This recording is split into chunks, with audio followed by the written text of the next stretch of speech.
علمی کتابی، اور مرنے سے پہلے اے مسلمان کر لے اس پہ غور، کتابوں کا خدا اور ہے، بابوں کا خدا اور، اگرچہ بابے بھی اسی خدا کو مانتے ہیں لیکن ان کوالٹیز کے ساتھ نہیں جو وحی کے ذریعے نازل ہوئی ہیں، بلکہ ان کی اپنی ذاتی انٹرپریٹیشن۔ اچھا، جب ہم کتابوں کی بات کرتے ہیں، آپ کہتے ہیں کہ علمی کتابی، اب ظاہر ہے ایک عام مسلمان کے لیے تو ناممکن ہے، زیادہ تر سواد اعظم کے لیے، کہ وہ تمام کتابیں چھان بھٹک کے کسی نتیجے پر پہنچے۔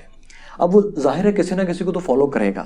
جو نقاد ہیں آپ کے، یا اس پوائنٹ آف ویو کو کہ ایک اپوزٹ رائے دیتے ہیں، ان کا یہ کہنا ہے کہ آپ کچھ بھی کتابوں کو دیکھ کر جو بھی شخص انٹرپریٹیشن دے گا وہ اس کی انٹرپریٹیشن ہی ہوگی، وہ اس کو فقہ کہہ لے، اپنا پوائنٹ آف ویو کہہ لے، اسکول آف تھاٹ کہہ لے، تو وہ جو 4 basic Sunni school of thoughts ہیں ان سے ہٹ جائے گا، یا انہی میں سے کسی کی تشریح کر رہا ہوگا، تو علمی کتابی تو پھر بھی نہیں ہوگا، وہ پھر بھی کسی اسکول آف تھاٹ کے ساتھ ہوگا۔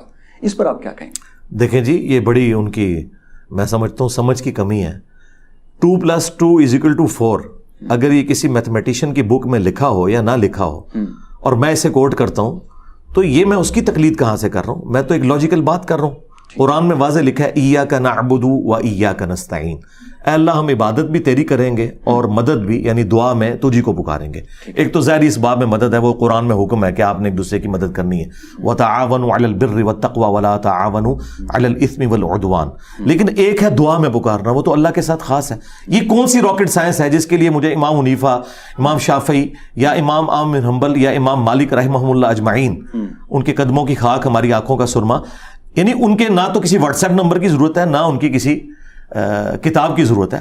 اور پھر یہ کہ ان اماموں سے پہلے بھی تو مسلمان تھے، وہ سب سے بہترین مسلمان تھے، ان کے پاس کیا ان کے فتاوی جات موجود تھے، یا ان کے پاس وہی علم تھا جو اللہ نے اپنے نبی علیہ السلام کو دیا اور انہوں نے صحابہ کو دیا، اور وہ ہم تک پہنچا قرآن کی شکل میں؟ اگر آپ عقائد کے اوپر بات کریں، فقہی مسائل تو ہم بعد میں ڈسکس کریں گے، قرآن اپنے عقائد کے اندر بالکل واضح ہے۔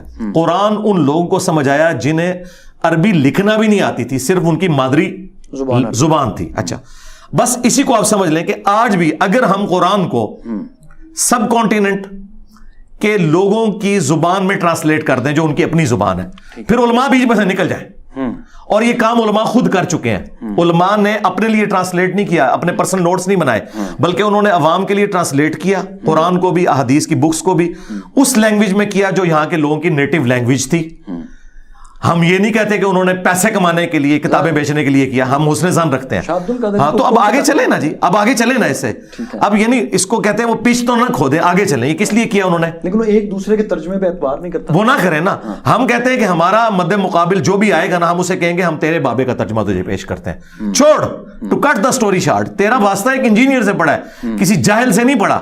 میں تو بالکل سولوشن اینڈ پہ کھڑا ہوتا ہوں، پرابلم اینڈ پہ نہیں۔ تو بریلوی ہے، چھوڑ دے کسی نے کیا ترجمہ کیا، تو بتا تو کس کو مانتا ہے؟ جی میں حمزہ بریلوی کو۔ آ جا پھر پڑھ ترجمہ، ایاک نعبد و ایاک نستعین، اے اللہ تیری ہی عبادت کریں، تجھی سے مدد چاہیں۔ اعلیٰ حضرت نے اس کا پرفیکٹ ترجمہ کیا ہے، انہوں نے مستقبل اور حال کو دونوں کو کور کیا کیونکہ یہ مضارع کا صیغہ تھا۔ ویسے اس کا ترجمہ بنتا ہے ہم تیری ہی عبادت کرتے ہیں، تیری ہی عبادت کریں گے، تجھی سے مدد چاہتے ہیں، تجھی سے مدد چاہیں گے۔ عربی میں 2 ٹینس ہیں، فیوچر اور جو پریزنٹ، اس کو ایک ہی صیغہ کور کرتا ہے۔ اعلیٰ حضرت نے اس کو دعا بھی بنا دیا، 3 چیزیں سمو دیں، اے اللہ ہم تیری ہی عبادت کریں، تجھی سے مدد چاہیں۔ اس کے بعد اعلیٰ حضرت احمد بریلوی صاحب اگر خود بابوں کو پکارتے رہے تو ہم کہیں گے کہ حضرت قرآن میں تو آپ نے یہ ترجمہ کیا ہوا تھا، ہم آپ کے ترجمے کو مانیں جو قرآن آپ نے ہماری نیٹو لینگویج میں کنورٹ کر دیا۔ اب آپ کو سمجھ آئے گی کہ صحابہ کرام کے اندر یہ بجلی کہاں سے آئی تھی کہ ان کی نیٹو لینگویج میں قرآن تھا، انہوں نے رومنز اور پرشینز کو الٹ کے رکھ دیا۔ اللہ کے فضل سے انہوں نے ہماری نیٹو لینگویج میں قرآن اور سنت کو کیا، ہم نے ان کے علم سے استفادہ کر کے بریلویت اور دیوبندیت کو الٹ دیا، وہابیت کو الٹ دیا، رافضیت کو الٹ دیا، اللہ کے فضل سے۔ اچھا مجھے یہ بتائیے کہ آپ کا جتنا بھی جب آپ کہتے ہیں علمی کتابی، تو اس سے مراد آپ کی صحیح ستہ ہے، قرآن پاک ہے، یا اس کے علاوہ کوئی تفسیر بھی ہے جو سب سے پہلے لکھی گئی، ان سے بھی آپ کی مراد ہے، یا صرف صحیح ستہ اور قرآن پاک کی آپ بات؟ دیکھیں اس چیز کو پہلے آپ کلیئر کر لیں کہ میں نے آج تک کوئی ایسا نظریہ لانچ نہیں کیا جو مجھ سے پہلے اس پلانٹ ارتھ پہ مسلمانوں کا عقیدہ نہ ہو۔ بالکل ٹھیک ہے، تو مجھ پہ یہ اعتراض ختم ہو گیا، یہ دین کی اپنی انٹرپریٹیشن کر رہا ہے، یہ اتنا جھوٹ بول رہے ہیں۔ ان کو میں نے چیلنج دیا، آج تک کوئی بندہ سامنے نہیں آیا جو میرا یہ چیلنج قبول کرے کہ میں نے کہا میرا ایک نظریہ جو مجھ سے پہلے پلانٹ ارتھ پہ مسلمان نہ مانتے ہوں. ہاں یہ ضرور ہو سکتا ہے کہ میرا کوئی ایک نظریہ ایسا ہوگا جسے ایک فرقہ مانتا ہوگا, دوسرا اس کا ڈینائل کرتا ہوگا, تو اس جرم میں اکیلا تو شریک نہیں ہوں.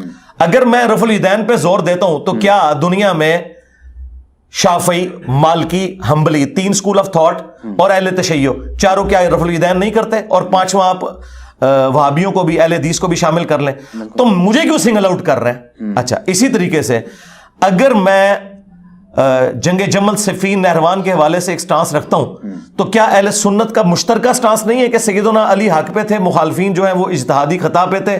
اس میں اختلاف ہے کہ وہ اجتہادی خطا تھی یا کوئی اور خطا تھی, لیکن حضرت علی کے حق کے اوپر ہونے پر کیا میرا ہی صرف نظریہ ہے, سنیوں کا نہیں ہے؟ اہل تشیع نے اس میں زیادہ غلوف کیا, انہوں نے مخالفین کے اوپر فتوے بھی لگائے, تو میں نے کبھی فتوے بھی نہیں لگائے. مجھ سے زیادہ ورسٹ فارم میں یہ عقیدہ دنیا میں ایگزسٹ کرتا تھا, ان کو تو تم اپنا بھائی بنائے بیٹھے ہوئے ہو, ٹھیک ہے؟ تو میں نے کوئی ایسا نظریہ لانچ نہیں کیا جو مجھ سے پہلے ایگزسٹ نہ کرتا ہو. میرا سوال یہ ہے کہ آپ جن کتابوں کا میں آ رہا ہوں اس طرف, میں نے تمہید بنانی تھی نا. اصل پھر میں اس ایک چیز اور ایڈ کرتے ہیں کہ بہت بڑا طبقہ اب اس طرح کا بھی پیدا ہو رہا ہے ینگسٹر کا, جو خود کو قرآنسٹ کہتا ہے. وہ تو ان باقی کتابوں کو اس طرح سے نہیں مانتا جیسے مسلمانوں کا ایک بڑا طبقہ مانتا چلا آ رہا ہے. شاید یہ بہت قدیم زمانے سے ہے, لیکن آج کل یہ ان ویڈیوز کے ذریعے اپنے آپ کو پاپولر بھی کرتے ہیں. قرآنسٹ کو ایڈریس کرنے کے لیے آپ کے پاس کیا طریقہ ہے, جبکہ وہ تو ان باقی کتابوں کو مانتے ہی نہیں؟ وہ آپ کا سوال تو وہیں رہ گیا نا, یہ تو سوال اگلا آ گیا. ہاں بس اس کو ایڈ کر کے. ہاں وہ تو یہ پھر اس پہ میں 20 منٹ بولوں گا, ظاہر ہے آپ مقدمہ پوچھ رہے ہیں نا. اگر آپ مجھ سے یہ پوچھیں کہ فجر کے کتنے فرض ہیں, وہ تو میں آپ کو 2 بتا دوں گا, لیکن آپ مسائل پوچھیں گے تو پھر تو یہ تو پی ایچ ڈی تھیسس ہے. پہلے پورشن کے اوپر آتا ہوں. ٹھیک ہے. کہ کتابیں شروع سے تھیں, سارے مانتے تھے, نظریات بھی شروع سے تھے. میں نے یہ کیا کہ کرٹیکلی اس کا انالیسس کیا کہ کس معاملے میں کس نے ڈنڈی ماری ہے, اور میں عوام کو بتاؤں کہ اس معاملے میں سنی صحیح کہہ رہے ہیں, اس میں شیعہ ٹھیک کہہ رہے ہیں, اس میں وہابی ٹھیک کہہ رہے ہیں. ٹھیک ہے. کوئی ایک نظریہ ایسا لانچ نہیں کیا جس میں کہوں کہ یہ سارے غلط ہیں اور میں ٹھیک کہہ رہا ہوں, ایسا کوئی نہیں ہے, آج تک کوئی سامنے نہیں لا سکا. لہٰذا مجھے سنگل آؤٹ کرنا, اس پہ میں اکثر بولتا ہوں کہ 99 قتل تو ان سب لوگوں نے کیے ہیں. جب یہ کہتے ہیں ہمارے سوا سارے فرقے جہنمی ہیں, اور میں نے تمہیں بھی ہائی لائٹ کر دیا اور جہنمی نہیں کہا, میں تمہارے پیچھے نمازیں پڑھتا ہوں, تمہیں چندے دیتا ہوں, میں نے مسجد کو علادہ نہیں بنائی, چندہ بک نہیں بنائی, مدرسہ نہیں بنایا. تم لوگ تو ایک دوسرے کو کافر سمجھتے تھے, میرے سے زیادہ تو پولائٹ بندے ہی کوئی نہیں پلانٹ ارتھ کے اوپر. اب آ جائیں, کتابیں وہ سارے مانتے تھے, اہل سنت کی ایگریڈ اپان کتابیں قرآن کے بعد وہ 6 کتابیں ہیں جن کے اوپر اتفاق ہے. باقی کتابیں بھی ہیں لیکن ان کو اللہ تعالیٰ نے زیادہ مقبولیت دی, بخاری, مسلم, ابو داؤد, ترمذی, نسائی, ابن ماجہ. اچھا, اس کے علاوہ بھی حدیث کی کتابیں, لیکن یہ ٹاپ پہ جو ہمارے سلیبس میں پڑھائی جاتی تھی کالجز میں, یونیورسٹیز میں. اہل تشیع کے ہاں آ جائیں, ان کے لیے بھی میجر بک تو قرآن ہی ہے. اچھا, اس کے بعد ان کی جو مین حدیث کی کتاب ہے, ویسے تو 4 کتابیں لیکن ٹاپ آف لسٹ جو ہے ان کی اصول الکافی ہے, پلس نہج البلاغہ سیدنا علی کے خطبات کا مجموعہ ہے. میں اس کے بھی ریفرنسز کوٹ کرتا ہوں, لیکن اصل جو بنیادی چیز ہے وہ ہے عقیدہ, اور عقیدہ قرآن سے لیا جائے گا. احادیث سپورٹیو ہوں گی. ہماری ٹیکسٹ بک قرآن ہے, حدیث ہماری ٹیکسٹ بک نہیں ہے, وہ ریفرنس بک ہے, قرآن کی ایکسپلینیشن. اسے بیان القرآن قرآن میں کہا گیا ہے کہ نبی علیہ السلام نے اسے بیان فرمایا. وہ سنت کا ریکارڈ عملی تواتر سے بھی ٹرانسفر ہوا, جسے ہم اجماع امت کہتے ہیں, اور اسی کا ریٹن ریکارڈ آج سے 1200 سال پہلے آلموسٹ فریز ہوا احادیث کی کتابوں کی شکل میں. اب آ جائیں جو آپ کہہ رہے ہیں, جو لوگ صرف کہتے ہیں ہم قرآنی ہیں, بھائی یہ جو اپنے آپ کو قرآنی کہہ رہے ہیں یہ قرآن کو بھی نہیں مانتے. ہم یہ کہتے ہیں قرآن کی جو انہوں نے انٹرپریٹیشن غلط کی ہے, قرآن کے منہ میں جو انہوں نے اپنا لقمہ ڈالا ہے, میں ان کو منکرین قرآن کہتا ہوں, یہ منکرین حدیث نہیں ہے.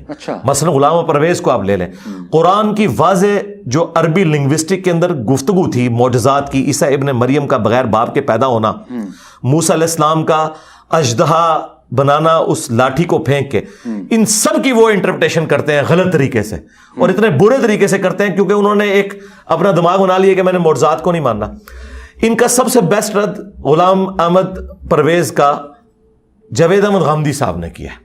ایک لیکچر ہے انہوں نے, فکر پرویز کی خرابی, وہ زبردست, ان کا 1989 کا لیکچر ہے, کمال. انہوں نے ان کا قول و فعل کا تضاد اور ان کی جو ڈاکٹرن کا تضاد ہے وہ انہوں نے ہائی لائٹ کیا ہے کہ کسی جگہ وہ واضح چیز کی کتنی غلط انٹرپریٹیشن کرتے ہیں, اور کہاں پر جا کے وہ اس طرح کی ویسی چیز کو اس طریقے سے ایکسپٹ کر لیتے ہیں. تو یہ جو آپ کہہ رہے ہیں نا قرآنسٹ, یہ مکتب فکر کبھی بھی مسلمانوں میں نہیں رہا. یہ رہا ہے کہ جزوی طور پر کسی حدیث کا کسی نے انکار کیا ہو, وہ آج بھی لوگ کر رہے ہیں. حنفی جو ہیں وہ بخاری مسلم کو قرآن کے بعد افضل تو مانتے ہیں لیکن کئی حدیث کا انکار کر دیتے ہیں ڈھکے چھپے الفاظ میں، بعض کا واضح آ کے. اس طرح کا جو پک اینڈ چوز ہے بھی شروع سے رہا ہے، لیکن کیٹاگوریکلی سنت کا انکار کرنا، حدیث کا انکار کرنا، یہ مسلمانوں میں کبھی کوئی فرقہ نہیں رہا. اور اگر کوئی کیٹاگوریکلی سنت کا انکار کرے تو وہ گمراہ نہیں ہے، کافر ہے. اوکے جی کافر ہے. اوکے، یعنی جو قرآنسٹ ہیں وہ حدیث کی سپورٹ کے بغیر اگر سمجھنے کی کوشش کرتے ہیں یا یہ دعویٰ کرتے ہیں تو وہ اسلام کے مطابق ٹھیک نہیں ہے. دیکھیں حدیث کی سپورٹ کے بغیر قرآن کو سمجھنے کی ضرورت ہی نہیں ہے، قرآن خود کافی ہے. اس میں تو ہم ان کے ساتھ ہیں. اچھا، میں کب کہتا ہوں کہ حدیث کی ضرورت ہے؟ میں یہ کہتا ہوں کہ جن معاملات میں قرآن نے ہمیں سنت کی طرف رہنمائی کی وہ تو قرآن کے حکم پہ ہی ہم عمل کر رہے ہیں. مثلا قرآن میں آتا ہے کہ جب جمعے کے لیے اذان دی جائے تو تم مسجد کی طرف لپکو. ٹھیک ہے. اچھا، اب یہ اذان ہے ندا، عربی میں کہتے ہیں پکارنے کو. ٹھیک ہے. تو جمعے والے دن جب ندا دی جائے گی مسجد میں آنے کے لیے وہ کن الفاظ کے ساتھ ہوگی؟ قرآن خاموش ہے. ٹھیک ہے. وہ کہاں سے آئے گی؟ وہ سنت اور حدیث سے ہمیں پتہ چلی کہ اللہ اکبر اللہ اکبر اللہ اکبر اللہ اکبر. دیکھیں نا، ہاں یہ بات ہے. اس چیز کو سمجھیں. قرآن جب مجھے کہہ رہا ہے سنت کی طرف جاؤ تو میں کیا کروں؟ قرآن ہی تو مجھے کہہ رہا ہے نا. قرآن کہہ رہا ہے کہ نماز قائم کرو، وَأَقِيمُوا الصَّلَاةَ وَلَا تَكُونُوا مِنَ الْمُشْرِكِينَ. نماز قائم کرنا اور مشرک نہ ہو جانا. اور کچھ نمازوں کے تو نام بھی قرآن میں آگے، صلاۃ العشاء سورہ نور کے اندر. اب وہ صلاۃ العشاء کتنے رکعت ہے، اس کے پوسچرز کیا ہوں گے، کس ترتیب سے پڑھنا ہے؟ قرآن تو اس سے خالی ہے. اور یہ قرآن کا عیب نہیں ہے. قرآن کا عیب تب ہوتا جب قرآن ہمیں سنت کی طرف نہ دھکیلتا. قرآن نے کہا ہے لَقَدْ كَانَ لَكُمْ فِي رَسُولِ اللَّهِ أُسْوَةٌ حَسَنَةٌ. پھر قرآن اپنے نبی صلی اللہ علیہ وآلہ وسلم کو اللہ تعالیٰ جب ایک ایٹیکیٹس اس حوالے سے ایجوکیٹ کر رہا ہے، ایتونی بکتاب من قبل ھذا او اثارۃ من علم. اے نبی ان سے بحث کرو تو انہیں کہو کہ تم نے اگر قرآن نہیں ماننا نا اپنی کتابیں لے آؤ، او اثارۃ من علم، یا علم کے آثار. ہم یہ پوچھتے ہیں الہامی کتابوں کے پیرلر آثار علم کے وہ کیا ہے؟ کتاب کافی تھا، وہ وہی ہے جسے ہم سنت کہتے ہیں، حدیث کہتے ہیں. لہذا سنت اور حدیث کا انکاری گمراہ نہیں ہے. میں کیٹاگوریکلی آپ کے کیمرے میں کہہ رہا ہوں وہ کافر ہے. اوکے. اچھا، جب یہ یوں نہیں ہوتا کہ عام مسلمان ایک دفعہ پھر اگر ہم اس طرح کی اس کی تشریح کریں تو وہ علماء کی طرف چلا جاتا ہے، اور اس میں پھر وہ علماء بھی آتے ہیں جن کی باقاعدہ دکان ہے کہ اب ظاہر ہے کوئی شخص سنت کو سمجھنے کے لیے قرآن پاک کو کی مکمل، آپ نے کہا کہ سادگی سے تو بالکل سمجھ آ جاتا ہے، لیکن جیسے اذان کی بات کی آپ نے کہ اب وہ کیسے ہوگی، نماز کیسے ہوگی، اس کے لیے وہ 6 کتابیں احادیث کی اور تمام سنت تو کوئی عام مسلمان یاد نہیں کر سکتا. اس کو پھر ایک عالم کی طرف جانا پڑے گا. تو تکمیل کے لیے ایک اچھے مسلمان، مکمل مسلمان کے لیے لا محالہ ایک عام انسان کو عالم کی طرف ہی جانا پڑتا ہے، جس میں کہ پھر دکاندار علماء کی دکانداری پھر وہاں پر چل پڑتی ہے. یہ پرانی بات ہے، یہ دیکھیں لکھا ہوا ہے اس میں. ہاں، فرقوں کی دکانیں بند، the damage has been done. Okay. ہاں یہ تو دکانیں بند ہو چکی ہیں. ہاں اب آ جائیں آپ اس طرف. ہم کب کہہ رہے ہیں کہ علماء کے پاس نہ جائیں؟ میں ہی پلانٹ ارتھ پہ واحد بندہ ہوں جو کہتا ہوں سارے علماء کے پاس جاؤ اور ان سے یہ جا کے پوچھو کہ ٹیکسٹ بکس کیا کہہ رہی ہیں، مجھے دکھاؤ، اپنا ترجمہ دکھا دو. اگر ان کو عربی نہیں نہ آتی عوام کو تو اپنے بڑے علماء کا، یعنی تقی عثمانی صاحب یہ جرت کریں گے کہ میرا ترجمہ قرآن کا اشرف تھانوی سے بہتر ہے؟ کیا ڈاکٹر طاہر القادری صاحب جرت کریں گے کہ میرا ترجمہ احمد صاحب ریلوی سے بہتر ہے؟ کبھی کوئی جرت نہیں کر سکتا. اپنے بڑوں کے ترجمے دکھاؤ اور بتاؤ جو انہوں نے ترجمہ کیا ہے قرآن کا اور سنت کا، حدیث کا، اور تم کیا بات کر رہے ہو. ان کے پاس جب لوگ جاتے ہیں تو ان سے ان کی رائے پوچھتے ہیں، یہاں سے خرابی شروع ہوتی ہے. ان سے جا کے رائے کی بجائے آپ ان کی کتابیں کھلوا لیں نا، جو گالیاں یہ مجھے دے رہے ہیں وہ آپ کو بھی دینا شروع کر دیں گے. اصل جھگڑا یہ ہے. یہ علماء یہود کی مثال ہے جو اللہ تعالیٰ نے فرمایا کہ آپ گدھے کے اوپر کتابیں لاد دو نا تو وہ صرف بوجھ ہی اٹھا سکتا ہے، ان سے استفادہ نہیں کر سکتا. علماء یہود کو پتا تھا یہ آخری پیغمبر وہی ہیں جن کی پروفیسیز ہماری کتابوں میں موجود ہیں، لیکن انہوں نے ضد کی وجہ سے اپنی کتابوں کا بھی ڈینائل کیا. تو اللہ نے فرمایا تم تو گدھوں کی مثال ہو، جیسے گدھے نے بوجھ اٹھایا، تم نے کتابوں کا خالی بوجھ اٹھایا. انہوں نے کتابوں کا بوجھ اٹھایا ہوا ہے. اس لیے میں کہتا ہوں کہ ہماری کتابیں پڑھی ہوئی ہیں، ان کی کتابیں پڑھی ہوئی ہیں شوکیس کے اندر. تو ان سے کہیں کہ بتاؤ کیا لکھا ہوا ہے. میں کہتا ہوں آپ جس فرقے کے پاس جائیں گے نا ادھر ہی آپ کو میری بات کا جواب مل جائے گا، دوسرے کے پاس جانے کی ضرورت نہیں. اور دوسری بات میں کہتا ہوں ایک بندہ اگر کوئی بات دکھا دیتا ہے نا اس پہ ریلائی نہ کریں، دوسرے کے پاس بھی جائیں، تیسرے کے پاس بھی، لیکن سب سے ریفرنس مانگیں. اور پھر الٹیمیٹلی آپ جب ہم تک پہنچیں گے تو آپ کو پتہ چلے گا کہ اس پلانٹ ارتھ پہ صرف ہم ہیں جو قرآن و سنت کے ریفرنس دکھاتے ہیں، باقی صرف گپ شپ بتاتے ہیں. گپ شپ بتاتے ہاں ہیں. جی. اچھا، عقیدے کی کتنی اہمیت ہے ایک انسان کے لیے زندگی میں؟ عقیدہ یعنی آپ عقیدہ توحید. ہاں جی، آپ اپنے لیکچرز میں بتاتے ہیں نا کہ عقیدہ ٹھیک ہونا بہت ضروری ہے. ہاں جی. تو اس کی کتنی اہمیت؟ جی، عقیدے کے بغیر تو انسان مسلمان ہی نہیں ہے. مسلمانوں کے بنیادی 3 عقائد ہیں: عقیدہ توحید، عقیدہ رسالت، اسی کی پھر کورولری ہے ختم نبوت اور باقی ساری چیزیں، اور عقیدہ رسالت. یہ 3 بنیادی عقائد ہیں، باقی ساری اس کی کورولریز ہیں. یعنی عقیدہ توحید کی جب ہم بات کرتے ہیں نا اللہ کی ذات سے متعلق، تو پھر جتنی چیزیں ہیں اللہ کی ساری کوالٹیز اس میں شامل ہیں. پھر جو فرشتوں پہ ایمان لانا وہ اللہ تعالیٰ کی مخلوقات ہیں وہ اس میں شامل ہیں. کتابوں پر ایمان وہ توحید میں بھی داخل ہے، اور عقیدہ رسالت والا اس کے اندر بھی ہے کہ پیغمبر جب ہم نے کسی کو مانا اس کے پاس اللہ کی طرف سے کتاب آئی، اور عقیدہ آخرت. یہ 3 بنیادی عقائد ہیں، ان میں سے کسی ایک کا بھی کوئی انکار کرے وہ کافر ہو جائے گا. اوکے. اچھا، اب یہاں سے یہ سوال پیدا ہوتا ہے کہ ایک اسلام کا مطلوب جو ہے وہ ایک اچھا انسان پروڈیوس کرنا ہے یا ایک اچھے عقیدے والا انسان پروڈیوس کرنا ہے؟ جی، اچھے عقیدے والا انسان. جب تک عقیدہ نہیں ہوگا تو وہ کیسے اچھا انسان بن سکتا ہے؟ دیکھیں، امریکہ میں 1 منٹ کے لیے بجلی بند ہو جائے، سٹورز پہ کیا ہوتا ہے؟ ہمارے ملکوں میں تو بھوک پڑی ہوئی ہے، یہاں تو وہ کچھ نہیں ہوتا. چیک ہے نا گاڈ کا. دنیا میں بنائے ہوئے قوانین بھی، ایون اسلامی شریعت کے قوانین بھی ایسے ہیں جن میں لوپ ہولز موجود ہیں. وہ اللہ تعالیٰ نے اسی لیے رکھے ہیں تاکہ اس کے اوپر چیک جو ہے وہ اللہ کی ذات ہے.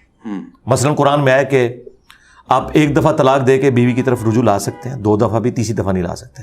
لیکن ساتھ ہی اللہ نے کہا ہے کہ اگر تمہارا ارادہ ہے نا بیوی چھوڑنے کا، پھر اسے ذلیل کرنے کی نیت سے یہ نہ کرو کہ طلاق دی پھر 90 دن سے 1 دن پہلے رجوع کر لیا. اب اس کے اوپر کیا جوڈیشری چیک رکھ سکتی ہے؟ نہیں. اس کے اوپر چیک کیا ہوگا؟ اللہ کی ذات کے مجھے اللہ دیکھ رہا ہے. جوڈیشری تو کہ وہ تو کہے گا میرا رائٹ ہے، میں 80 دن کے بعد رجوع کر رہا ہوں، مجھے کوئی عدالت نہیں روک سکتی.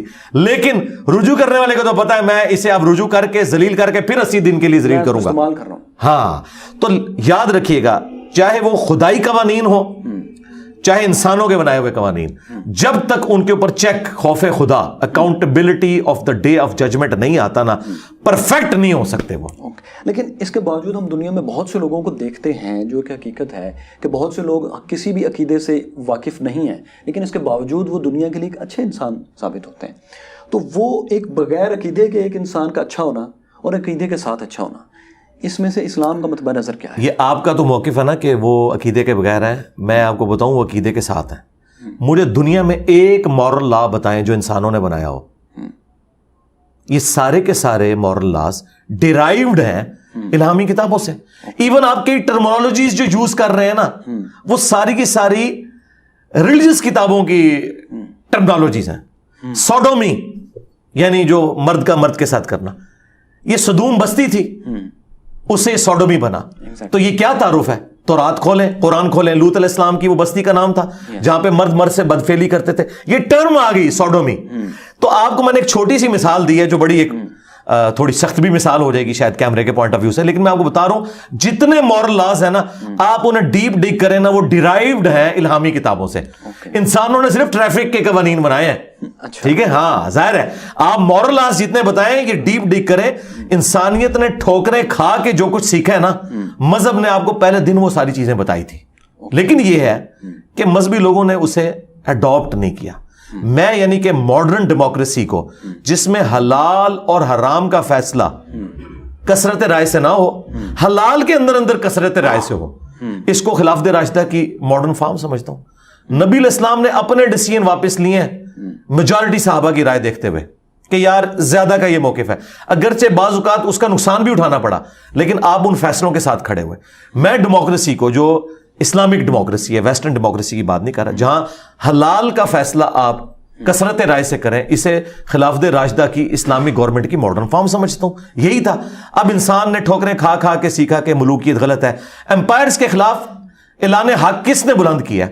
میرے بھائی، اسلام کے آنے سے پہلے، اسلام تو خیر حضرت آدم علیہ السلام کے زمانے سے، یعنی ہمارے نبی نے جو اسے ایپیکس پہ پہنچایا، آپ علیہ السلام سے پہلے جو بادشاہ کا دین تھا وہ رعایا پہ فرض ہوتا تھا. اگر رعایا وہ دین نہ اڈاپٹ کرے وہ قتل ہو جاتی تھی. یہی تھا نا، one king, one religion, one army. ہاں جی. اب مجھے یہ بتائیے، یہ کرسچینٹی کیا تبلیغ سے پھیلی ہے؟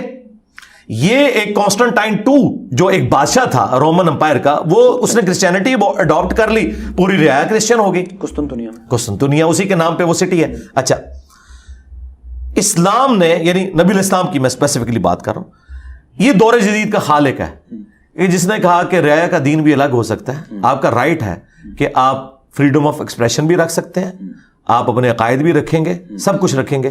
اسلام نے اجازت دی. یروشلم کو انٹرنیشنل سٹی سیدنا عمر نے فتح کرنے کے بعد ڈکلیئر کیا, ورنہ کرسچنز تو وہاں گھسنے نہیں دیتے تھے جیوز کو.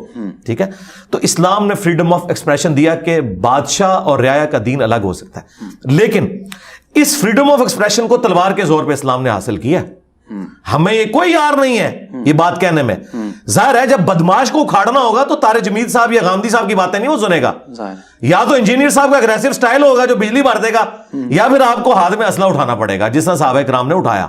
ٹھیک ہے نا, تو وہ انہوں نے بدماشوں کو اکھاڑنے کے لیے اسلام نے فریڈم آف ایکسپریشن حاصل کرنے کے لیے رومنز اور پرشینز کو اکھاڑا. اور آج دیکھ لیں ختم ہو گیا نا, نبی اسلام کی پیشگوئی تھی بخاری مسلم میں کہ رومنز اکھاڑے جائیں گے, پھر قیامت تک کوئی رومن امپائر نہیں ہوگا, کوئی ایمپرر نہیں ہوگا, پرشین اکھاڑے جائیں گے. اور اب تو ماشاءاللہ آپ دیکھ لیں کنٹریز ہیں ختم ہوگی ساری کی ساری امپائرز. اچھا, سویلائزیشنز جب قائم ہونا سٹارٹ ہوئیں اور ایک سے زیادہ خاندانوں اور قبیلوں نے ایک جگہ پر رہنا شروع کیا, تو ہم یہ نہیں دیکھتے کہ وہاں جو مورالٹی کے اصول آج ہم اپنائے ہوئے ہیں یہ وہ بقائے باہمی کے اصول ہیں جو لوگوں نے اکٹھے رہنے کے بعد سیکھے کہ اگر میں اس کی دولت چھینوں گا, اس کو تھپڑ ماروں گا, تو یہ بھی پھر مجھے مارنے آئیں گے, لہٰذا ہمیں ایک دوسرے کی رسپیکٹ کرنی چاہیے.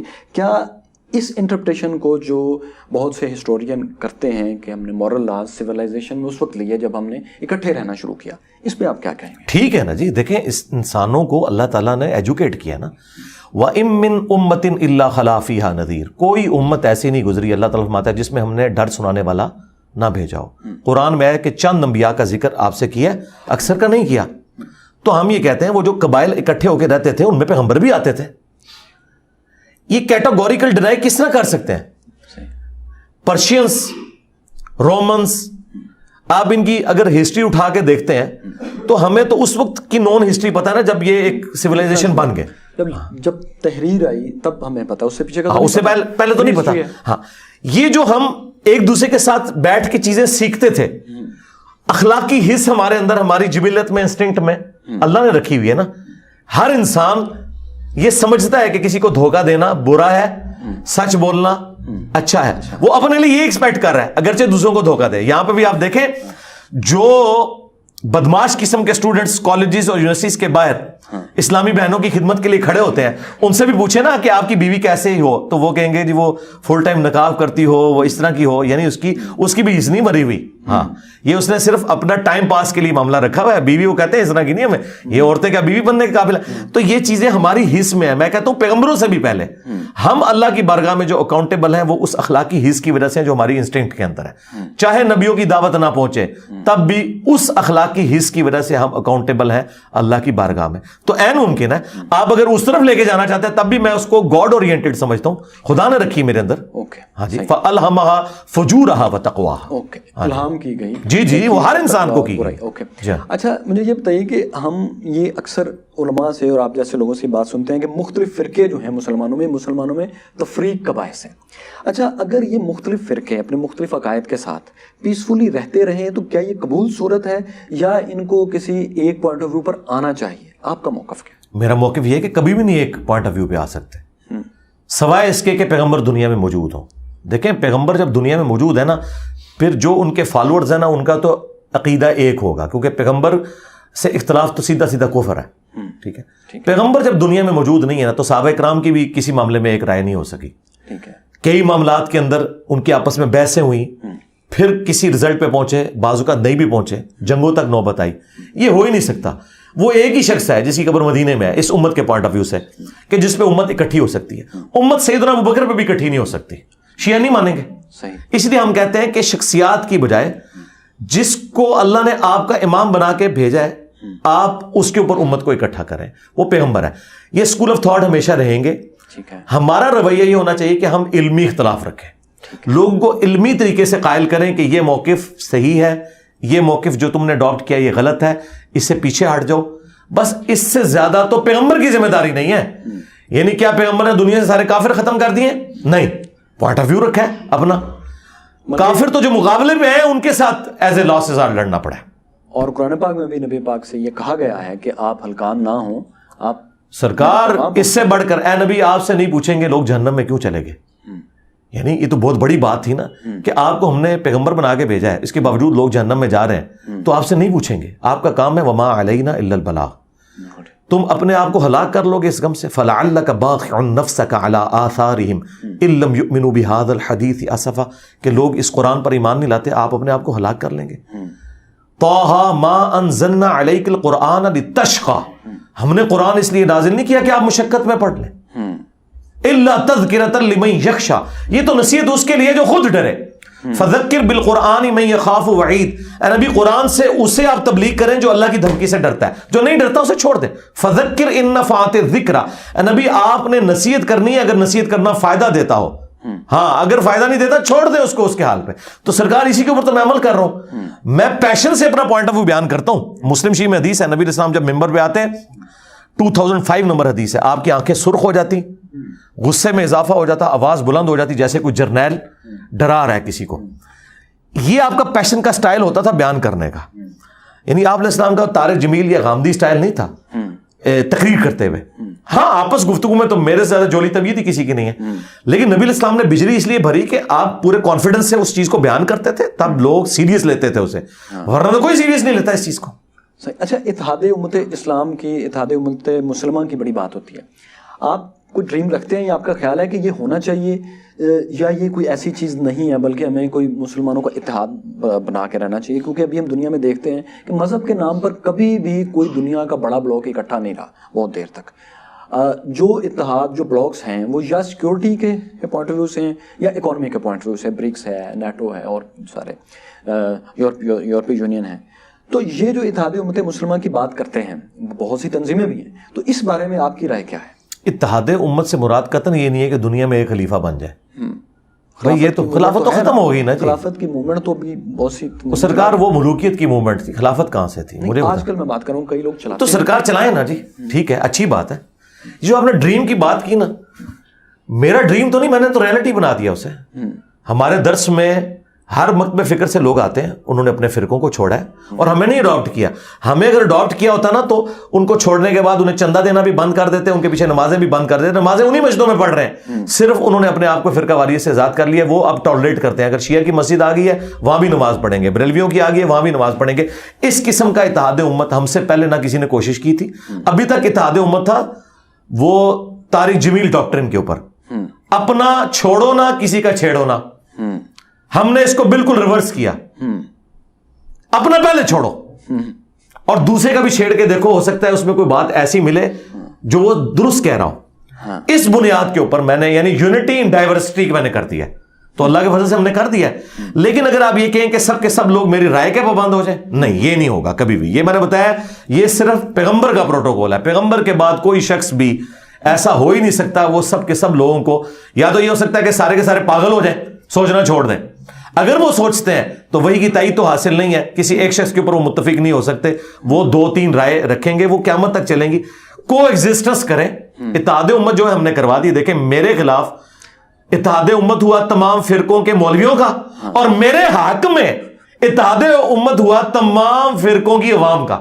دیکھیں میں جیت گیا ہوں, کولڈ وار میں نے ون کر لی. اچھا, اتحاد امت تو بہت ہی اس طریقے سے کہ مسلمان مختلف خیالات کے وہ کسی ایک منیمم کنسنسس پر آ جائیں, یہ آپ بات کریں گے. اس پہ تو آپ کافی حد تک کو ایگزسٹ کریں.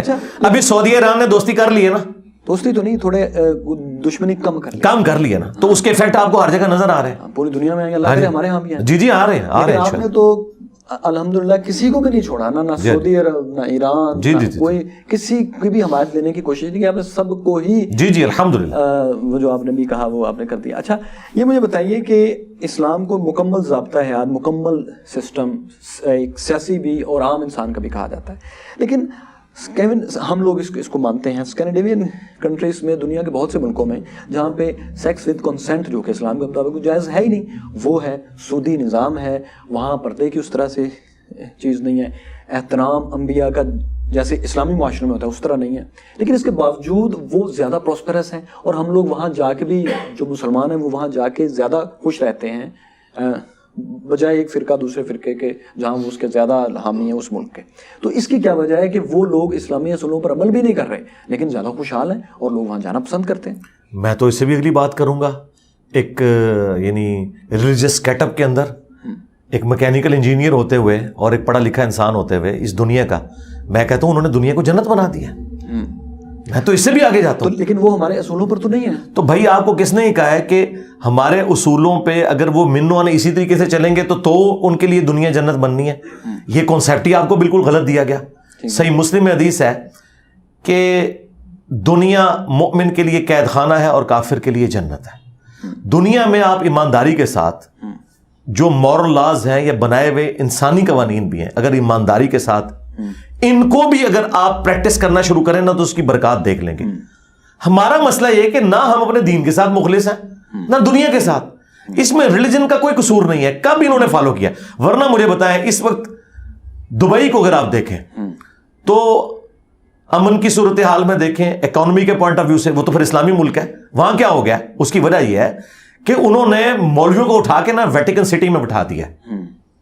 جب تک ہم اپنے مولویوں کے لیے کوئی ویٹیکن سٹی نہیں بناتے نا، ان کے شر سے اس امت کو نہیں چھٹکارا دیتے، اس وقت تک آپ کا کچھ نہیں ہونا. آپ کیا اس چیز کی تو نہیں بات کر رہے کہ جہاں پر بہت سے مذاہب نے، بہت سے فرقوں نے اپنے آپ کو اس طرح سے کیا، آپ ہسٹری مجھ سے بہتر جانتے ہیں اس کی تھیولوجی کی، کہ انہوں نے کوئی ایک اتھارٹی بنا دی کہ اسلام کی ان کے مذہب یا فرقے کے کسی چیز میں اختلاف ہوگا تو یہ ایک اتھارٹی ہوگی جو فیصلہ کرے گی کہ اس آیت کا، اس حدیث کا یا اس آثار کا، اس روایت کا مطلب کیا ہے، یا آج اس کو بدلنا ہے تو کیسے بدلنا ہے. آپ دیکھتے ہیں جیسے آپ نے ویٹیکن سٹی کی بات کی، وہ تو کئی چیزیں بدل چکے ہیں اعلانیہ، اور وہ اس کو تسلیم کرتے ہیں کیتھولکس، کیونکہ وہ مانتے ہیں کہ پوپ اب جو ڈیفائن کرے گا نا وہ خدا کی آواز ہوگی. آپ اس کی تو بات نہیں کر رہے. نہیں، اس کی تو میں بات بالکل نہیں کر رہا. ہم تو امام کعبہ کی آواز کو بھی کچھ نہیں سمجھتے، ادھر ہم بوکش ہیں. تو پھر ویٹیکن سٹی آپ نے کس اینگل سے؟ میں نے اس اینگل سے کہا کہ مولویوں کو اس پورے سسٹم سے الگ کریں. یہ ناسور ہیں اس سسٹم کے لیے. انہوں نے ہمارے مذہب کا حلیہ بگاڑ دیا، ہماری معاشرت کا. ریاست کے کنٹرول میں ہوں آپ کہہ رہے ہیں؟ جی ریاست کے کنٹرول میں ہے. ان کو آزادی نہ ہو جو انہوں نے یہ اپنی مرضی کا دین لوگوں کو بتا رہے ہیں، بکش دین بتائیں نا تو سکون آ جائے گا دنیا کے اندر. ویٹیکن سٹی میں نے اس پوائنٹ آف ویو سے یہ نہیں کیا کہ میں وہ پاپائیت کو مانتا ہوں. بھائی آلریڈی آپ مجھے بتائیں سب سے بڑا مکتب فکر سب کانٹیننٹ میں بریلویت ہے. وہ تو امام کعبہ کو کافر سمجھتے ہیں. ٹھیک ہے، یعنی کوئی فتویٰ تو نہیں میرے خیال. جی وہ کہتے ہیں حج موقوف ہے. اچھا جی نجدی کہتے ہیں انہیں سب کچھ. یہ تو ایک اتنا بڑا یونیورسل ٹروتھ ہے کہ بتانے کی بھی ضرورت نہیں ہے. وہ کافر سمجھتے ہیں انہیں، بالکل ان کے پیچھے نماز پڑھنے کے قائل نہیں ہے. اس کی وجہ ہے کہ احمد بریلوی صاحب ان کو ساروں کو نکال گئے ہیں اسلام سے. ان کے نزدیک محمد بن عبد الوہاب صاحب مجدد ہیں، جس کی وجہ سے وہابی فرقہ ہے. اور احمد بریلوی صاحب جو ہے محمد بن عبد الوہاب کو جو ہے کافر سمجھتے ہیں، شیطان کا سینگ سمجھتے ہیں. وہ کہتے ہیں اسماعیل دیلوی نے جتنی یہاں پہ خباثت کی ہے یہ اس سے متاثر ہو کے کی ہوئی ہے. ٹھیک ہے نا، تو کتنا بڑا فرق ہے. اور دیوبند اور بریلویوں کے جو مشترکہ بزرگ ہیں، ابن عابدین شامی جس نے فتاوی شامی لکھا جسے رد المختار کہتے ہیں، اس نے لکھا ہے کہ محمد بن عبد الوہاب اور اس کے پیروکار خوارج کی جماعت ہے. یعنی دیوبند اور بریلوی دونوں کے نزدیک اہل حدیث خارجی ہیں. تو یہ تو پھر امام احمد بن حنبل اور ابن تیمیہ کی ہی روایات کو وہ کہتے ہیں کہ ان کو چھوڑ چکے ہیں. وہ انہوں نے لکھا ہے کہ یہ احمد بن حنبل اور ابن تیمیہ کا نام لے کر سامنے آئے تھے لیکن یہ اس کو چھوڑ چکے ہیں. ہاں وہ احمد بن حنبل کی رسپیکٹ کرتے ہیں، ابن تیمیہ کی تو نہیں کرتے لیکن احمد بن حنبل کی کرتے ہیں رسپیکٹ. اوکے، یہ تو اپنی لڑی جہاں تک جوڑتے ہیں یہ بیچ میں سے اس کا ظاہر ہے جی. سرکار جب ان کو یہ حق حاصل ہے کہ یہ اپنے بزرگوں کی لکھی ہوئی کتابیں بیان کر کے لڑی اپنی ابن مسعود کے ساتھ جوڑ رہے ہیں. ابن مسعود نے تو کہیں نہیں لکھا تھا کہ رسول اللہ کی قبر اللہ کے عرش سے افضل ہے. ابن مسعود نے تو کہیں نہیں لکھا تھا کہ ہم بزرگوں کے قبروں اور سینوں سے فیض لینے کے قائل ہیں. ابن مسعود نے تو نہیں لکھا تھا کہیں پہ کہ جی جو ہے بزرگ قبروں سے نکل کے بھی آ کے بات چیت کر لیتے ہیں. یہ تو سب کچھ دیوبند، بریلوی، المہند اور اسام الارمین میں یہ ساری جو ہے خرافات لکھی گئی ہیں نا. یہ تو ان کی طرف تو خامخواہ انہوں نے منسوب کیا ہوا اپنے آپ کو. اچھا، یہ بہت زیادہ مسئلہ جو فرقوں کے درمیان اور یہ جو ساری نفرت پیدا ہوئی ہے، یہ کیا اس کی ایک وجہ یہ بھی نہیں ہے کہ ہم بچپن میں ہی، اب تو یہ بہت رواج سیاست میں بھی آ گیا ہے کہ ابھی 5 سال کی عمر تک بچہ پہنچتا نہیں ہے لیکن ابھی وہ ان لوگوں سے ملا نہیں ہوتا جن کے بارے میں ہم اس کو نفرت سکھا دیتے ہیں. جی ایسے ہی ہے. وہ مذہب، مختلف مذہب کو، خاص طور پہ ہندو، یہودی کو تو 5 سال کی عمر تک بتا دیتے ہیں کہ آپ نے اس سے نفرت کرنی ہے. اور بہت سے لوگ اب سیاستدانوں کے بارے میں بھی بتاتے ہیں اور بہت سے مختلف فرقوں کے بارے میں بھی بتا دیتے ہیں کہ اس سے آپ نے نفرت کرنی ہے. یہ کچے ذہن میں یہ جو نفرت بھری جاتی ہے، بجائے اس کے کہ آپ اپنے بات سمجھائیں یا اس کو ذہن کو کریٹیکل تھنکنگ سکھائیں یا اس کو محبت کرنا سکھائیں. یہ جو نفرت بھری جاتی ہے صحیح یا غلط آپ کے خیال میں اس کی اہمیت کیا ہے جو چیزیں آج ہم بھگت رہے ہیں اس میں؟ یہ ساری وجہ یہ ہے, یہی تو میں کہہ رہا ہوں. ہمارے ماں باپ ان کا کہنا یہ ہے کہ ہم اس لیے بچوں کو بتاتے ہیں کہ یہ کل. جی میں آپ کو بتاتا ہوں, ہمارے آباء و اجداد کے مینٹل ماڈلز, جیسے وہ شاہ دولہ کی چوئی ہے نا, وہ شروع میں وہ ایک اوپر لوہے کا ایک ان کے اوپر چڑھا دیتے ہیں, یہ گجرات شہر میں, تو وہ ان کے سر آپ کو پچکے ہوئے نظر آتے ہیں. ہمارے سارے آباء و اجداد کو انہوں نے شاہ دولے کی چوئی بنا دیا. ٹھیک ہے, مینٹل ماڈل اسی عمر میں بن جاتے ہیں. اب آپ کو ریولوشن جو نظر آ رہی ہے نا کہ میں نے آ کے وہ خول توڑے ہیں, اس کا کریڈٹ سب سے زیادہ میں دنیاوی تعلیم کو دیتا ہوں. اس میں کسی عالم کی کوئی کنٹریبیوشن نہیں ہے اس حوالے سے کہ انہوں نے ان کا دماغ کھولا ہو. باقی دین کے حوالے سے جو ہے ہم اس کی قدر کرتے ہیں. دنیاوی تعلیم نے کرٹیکل تھنکنگ کے اوپر ابھارا ہے آج کے پڑھے لکھے انسان کو. تو وہ اپنے ماں باپ سے بھی اب اختلاف کرتا ہے کہ یہ لکھا کہاں ہوا ہے, یہ کیا چیز ہوئی. ٹھیک ہے, میرے چھوٹے چھوٹے بچے مجھ سے بحث کرتے ہیں کہ بابا یہ کیسے ہوا. اچھا, ہم لوگ جب بحث کرتے تھے تو ہمیں ڈانٹا جاتا تھا. ہم اپنی اولادوں کو نہیں ڈانٹتے ہیں, ہم خوش ہوتے ہیں کہ یار یہ کر رہے ہیں, اس کا مطلب ہے کہ ان کا دماغ جو اللہ نے جس کام کے لیے بنایا تھا نا اسی کام کے لیے استعمال ہو رہا ہے. یہ نہیں ہے کہ یہ لوگ اندھے مقلد بن گئے.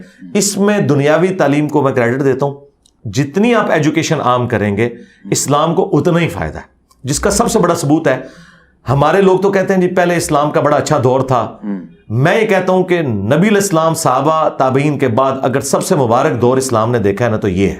وہ کیوں؟ اس کی وجہ یہ ہے کہ پچھلے 1200 سال کے اندر ہمارے آباء و اجداد کو نہیں پتا تھا قرآن میں کیا لکھا ہے, حدیث میں کیا لکھا ہے, کیونکہ ان کی نیٹو لینگویج میں نہیں تھی.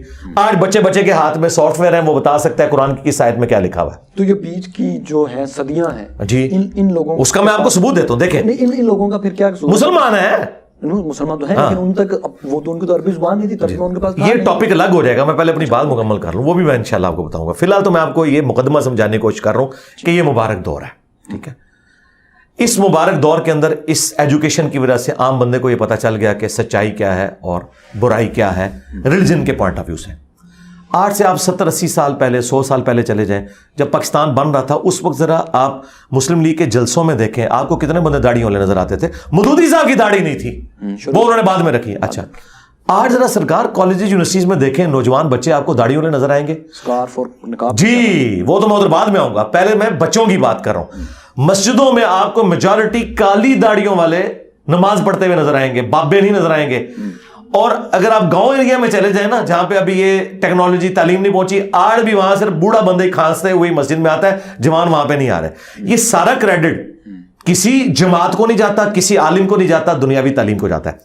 وہ اسکارف والی آپ نے جو بات کی, آج سے 40-50 سال پہلے اگر عورتیں کوئی پردہ کرتی بھی تھی نا تو کوئی بڑی چادر لے لی, وہ بھی گاؤں کی عورتیں, وہ پھولدار چادریں, وہ اس طرح.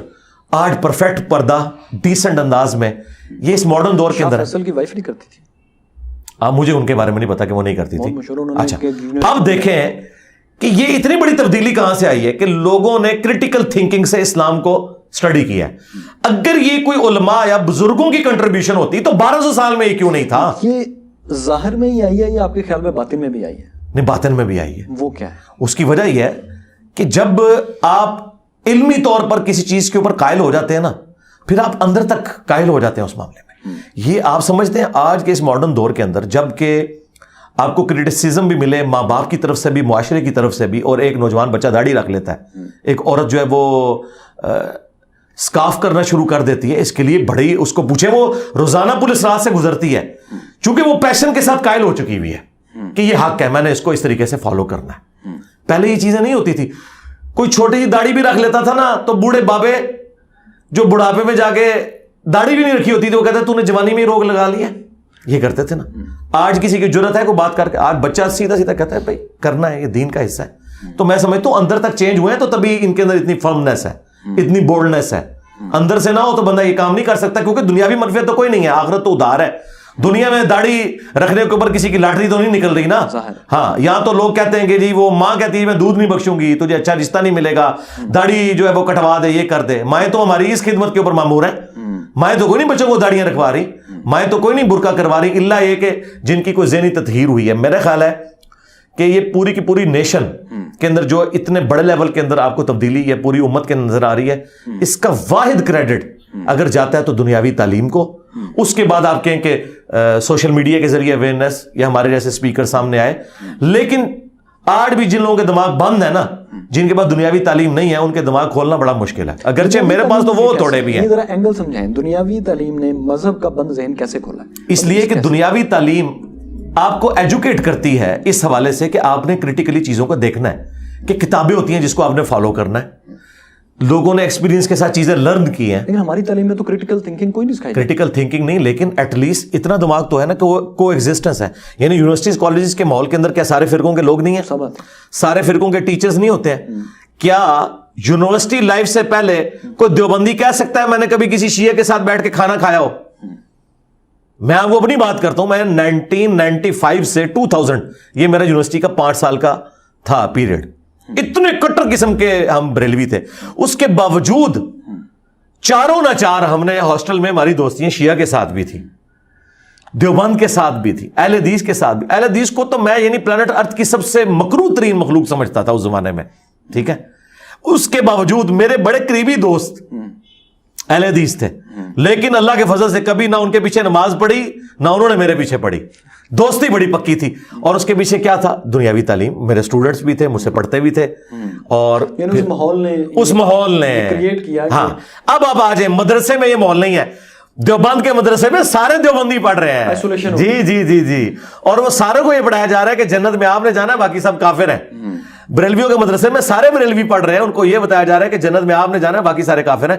یہ ماحول جو ہے وہ آپ کو کہاں, اگر آپ کو بہت زیادہ مثال دیں گے, الازہر یونیورسٹی کی مثال دے دیں گے, ٹھیک ہے. تو سرکار الازہر سے جو پڑھ کے آ رہے ہیں ان کو دیکھ لیں, وہ جب آ کے یہاں تھوڑی کریٹیکل تھنکنگ شروع کرتے ہیں. پیر کرم شاہ صاحب الازہری, انہوں نے بریلوی مکتب کے ایک نمائندہ عالم ہوتے ہوئے, وہ اعلیٰ حضرت حمزہ بریلوی صاحب کے پوتا شاگرد ہیں. مفتی نعیم الدین مراد آبادی سے 1947 میں انہوں نے درس حدیث لیا ہوا ہے, جو کہ ڈائریکٹ اعلیٰ حضرت کے خلیفہ تھے. اور پیر کرم شاہ صاحب کے شاگرد ہیں آگے ڈاکٹر طاہر القادری صاحب. انہوں نے کریٹیکل تھنکنگ کی نا. آج آپ بریلوی سے آگے پوچھیں, وہ کہتے ہیں کہ یہ تو ہمارے ایگریڈ اپان عالم ہی نہیں رہے. اچھا, تو وہ دیکھیں, وہ وہاں پڑھ کے آئے نا, دماغ کھل گیا. انہوں نے آ کے پھر کہا کہ نہیں یار, کچھ لنگوسٹک کے بیریئر ہیں. ایون شاہ منروانی صاحب نے ٹی وی میں آ کے خود کہا تھا کٹیرا پروگرام کے اندر کہ دیوبند اور بریلوی کا اختلاف لنگوسٹک کا ہے. چند الفاظ کو وہ گستاخی نہیں سمجھتے, ہم انہیں گستاخی سمجھتے ہیں. نہ وہ گستاخ ہے نہ ہم گستاخ ہیں, بس صرف بیان کرنے میں ہے. اچھا, اس گستاخی کے بارے میں آپ کیا سمجھتے ہیں کہ کیا زبردستی بزرگوں کی عزت کروائی جا سکتی ہے؟ نہیں کروائی جا سکتی. میرے دنیا میں چھوڑے جانے کے بعد تو بالکل نہیں کروائی جا سکتی. یہ تو آپ بھول جائیں. آپ تو کسی جینون بزرگ کی بھی بزرگی منوانے کے لیے نا آپ کو دلیل پیش کرنی پڑے گی. تو یہ جعلی ان کے تو ویسے ہی نہیں کو ماننے کے لیے کوئی نہیں کروا سکتا. جی, میمز بنیں گے. ایون اصلی بزرگوں کے بھی جب آپ زبردستی لوگوں کو ڈنڈے کے زور پر کروانا چاہیں گے تو کیا لوگ کریں گے؟ مجھے بتائیں, اللہ کے فضل سے میرے اسٹوڈنٹس کی تعداد ان کے سارے بزرگوں کے ماننے والوں سے زیادہ ہے. تو کیا میں نے کوئی بندے بھرتی کیے ہیں؟ کوئی میری چندہ بک ہے, میں تو اپنی جیب سے کھلاتا ہوں. کوئی مدرسہ نہیں, کوئی مسجد نہیں ہے, کوئی لیگیسی نہیں بہت لمبی. یہ ٹوٹل 13-14 سال ہے. ان میں سے بھی یہ 2017 میں جب پہلی دفعہ مرڈر اٹیمپٹ ہوا, اس کے بعد سے لوگوں نے مجھے تھوڑا بہت سیریس لینا شروع کیا. پھر انہوں نے دوسرا بندہ بھیجا مارنے کے لیے, پھر تیسرا بھیجا, 3 تو 9 ہیں, اس کے علاوہ بھی آتے رہتے ہیں. ہمارے گاہک بن کے, ہمارے کسٹمر ہیں, کوئی مسئلہ نہیں, آئے. تو مسئلہ یہ کہ اس سے پہلے تو یہ چیزیں نہیں تھی نا. تو میں نے یہ سب کچھ ثابت کیا کہ دنیاوی تعلیم کی برکت سے آپ لوگوں کو سچائی بتائیں, جو میں نے سٹارٹ میں کہا تھا, ٹروتھ لور ہوں, ٹروتھ کو ایکسپوز کریں, لوگ آپ کی دل سے عزت کریں گے. اتنے لوگ مجھے بتائیں, میرے مخالفین کتنی ویڈیوز چڑھاتے ہیں, آپ نیچے جا کے کمنٹس پڑھ لیں. مجھے بتائیں کہ کیا ہوتا ہے کہ ایک بندہ میرے خلاف بولتا ہے, نیچے لوگ اس کی طبیعت صاف کر دیتے ہیں, گالی گلوچ نہیں, علمی طریقے سے. کیا وجہ, کیا میں نے کو بھرتی کی؟ میں نہیں, ایسا نہیں ہے. نہ میرے پاس عمران خان صاحب جیسے پیڈ لوگ موجود ہیں, ان کے بھی سارے پیڈ نہیں ہیں, زیادہ تر تو نان پیڈ ہیں, لیکن بہرحال ان کے ہیں, انہوں نے تنخواہوں پہ رکھے ہوئے ہیں. ہاں, وہ ادھر ISPR نے بھی رکھے ہوئے ہیں. انجینئر صاحب کا تو کوئی بندہ نہیں ہے. لیکن آپ دیکھ لیں اللہ کے فضل سے, یہ کہتے تھے عمران خان صاحب پاپولر لیڈر ہیں. اب عمران خان صاحب کی بھی ویورشپ آپ یوٹیوب پہ دیکھ لیں اور میری بھی دیکھ لیں. حالانکہ میں اللہ کے فضل سے کسی سیاست میں آنے کا کوئی ارادہ نہیں رکھتا, ٹھیک ہے. میں جو آلریڈی سیاسی لیڈرز ہیں انہی کو سپورٹ کروں گا. ان کا ایک سمجھ لیں ایک طرح سے ان کا بزرگ بن کے کہ آپ یوں نہ کریں, یوں کریں, اور اخلاقی سپورٹ اپنی جاری رکھیں. اچھا, مجھے ایک بات بتائیں, اسلام میں جنگیں تو بہت ہسٹری میں ہوئی ہیں نا, لیکن ایک فکری جنگ بھی پہلے دن سے بہت شروع سے چل رہی ہے. وہ یہ ہے ریزن کی اور ٹیکسٹ کی لڑائی. ایک بہت مشہور حدیث ہے کہ جو صرف میں مثال کو اس بات کو سمجھانے کے لیے استعمال کروں گا، اس کا بیان کروں گا. الفاظ ہو سکتا ہے کیونکہ میری حدیث کا اس طرح سے ترجمہ عربی اچھا نہیں ہے، لیکن اس کا مفہوم آپ سمجھ جائیں گے کہ نبی پاک صلی اللہ علیہ وسلم نے ایک جماعت کو حکم دیا کہ وہاں جاؤ اور وہاں پہنچ کے مغرب کی نماز پڑھنا. ہاں جی، بنو قریظہ میں، بخاری مسلم دونوں میں حدیث ہے. راستے میں صحابہ میں دیکھا کہ مغرب کا ٹائم ہو گیا تو کچھ نے کہا نہیں، نبی پاک نے کہا تھا وہاں پہنچ کے پڑھنی ہے. ٹھیک ہے، آپ سوال کریں. اس کا مطلب یہ تھا ان کا کہ اتنی تیزی سے جاؤ کہ وہاں جا کے پڑھو، لیکن ان کی غرض یہ تھی، ریزن یہ تھی، اس لیے اگر راستے میں ٹائم ہو گیا تو میں پڑھنا چاہیے. مطلب ایک پہلے دن سے ایک اختلاف چلا آ رہا ہے کہ جو الفاظ ہیں حدیث اور قرآن کے ان پر عمل کرنا ہے یا اس کی لاجک سمجھنی ہے کہ نبی پاک نے اللہ تعالیٰ کہنا کیا چاہتے ہیں. جس کے بعد پھر آپ کو پتا یہ بہت پھیلا، 100-150 سال 100 سال بعد بہت ضلع فرقہ آیا جس نے کہا ہم تو ریزن پہ جائیں گے، ایک نے کہا ہم صرف ٹیکسٹ پہ جائیں گے. آپ کس روایت کے امین ہیں؟ آپ کس کے ساتھ کھڑے ہیں آج؟ امام غزالی کے، ابن رشد کے؟ جی میں آپ کو بتاتا ہوں. پہلے تو اس کو میں کلیئر کرتا ہوں جو آپ نے حدیث بیان کی ہے، اسی سے آپ کو پتہ چل جائے گا. یہ حدیث بخاری مسلم دونوں میں ہے صحیح کہ جی صحیح حدیث ہے، بخاری مسلم کی متفق، یعنی پلانٹ ارتھ پہ سب سے اسٹرانگ حدیث وہ ہے جو بخاری میں ہے اور بخاری مسلم دونوں میں یہ حدیث موجود ہے. بنو قریظہ والا ایشو ہوا تھا غزوہ خندق کے موقع پر، انہوں نے بد عہدی کی تھی تو حضرت جبرائیل علیہ السلام انسانی شکل میں آئے اور کہا یا رسول اللہ ہم نے بھی ابھی ہتھیار نہیں اتارے، آپ نے کیوں اتار دیے؟ اب بنو قریظہ سے بدلہ لیا جائے گا. تو آپ علیہ السلام نے صحابہ کرام کو کہا کہ عصر کی نماز نہیں پڑھنی مگر بنو قریظہ میں جا کر ان کے قلعوں کے پاس عصر کی نماز. اچھا، اب جب وہ صحابہ کرام گئے تو سورج غروب ہونے کے قریب تھا. کچھ نے اس کی لاجک کو فالو کرتے ہوئے راستے میں نماز پڑھ لی کہ نبی علیہ السلام کا کہنے کا مقصد تھا کہ تیزی سے پہنچنا ہے وہاں. ٹھیک ہے. دوسروں نے کہا کہ ہم منون وہی اس پر عمل کریں گے تاکہ ہم سیف سائڈ پہ رہیں کہ نماز اگر قضا بھی ہوگی تو خیر ہے، ہم وہاں جا کر پہلے وہاں پہنچیں، نماز ہم وہاں پڑھیں. اچھا، ٹیکسٹ کو فالو کیا ان لوگوں نے جنہوں نے اپنی نماز قضا کر دی، وہاں جا کے پڑھی. ہاں وہاں جا کے پڑھی، انہوں نے ٹیکسٹ کو فالو کیا. حکم یہ تھا کہ وہاں جا کے پڑھنی ہے. ہاں جی، مقصد کو چھوڑیں. اور فقہ کو فالو کیا، ٹرو انڈرسٹینڈنگ کو فالو کیا، اسے فقہ کہا جاتا ہے. جنہوں نے نماز راستے میں پڑھ لی انہوں نے ریزن ان کا ہاں انہوں نے کہا کہ ہاں.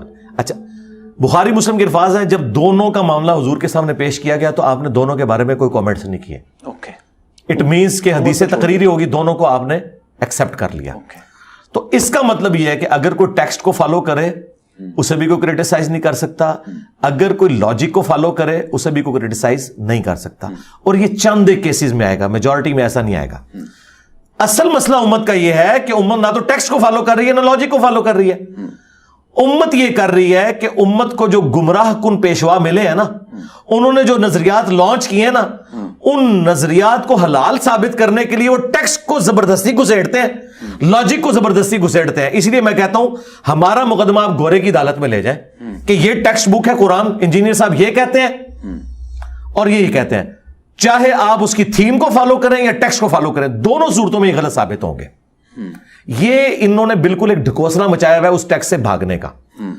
معتزلہ یا باقی لوگ جو ہیں وہ تو بہت بہتر تھے ان لوگوں سے، ایٹ لیسٹ وہ ٹیکسٹ کی کم از کم عزت تو کرتے تھے نا. یہ لوگ تو نہ ٹیکسٹ کو فالو کر رہے ہیں نہ فقہ کو فالو کر رہے ہیں، ٹرو انڈرسٹینڈنگ کو فالو نہیں. یہ جو کچھ کہہ رہے ہیں وہ تو کہیں لکھا ہی نہیں ہوا. یہ لوگ پتہ کیا کہہ رہے ہیں؟ وہ کہتے ہیں کہ ان کتابوں کے پیرلل سینہ بہ سینہ کچھ راز ہیں جو ٹرانسفر ہوئے ہیں. اچھا، اب مجھے بتائیں اور وہ کس کے پاس ہے؟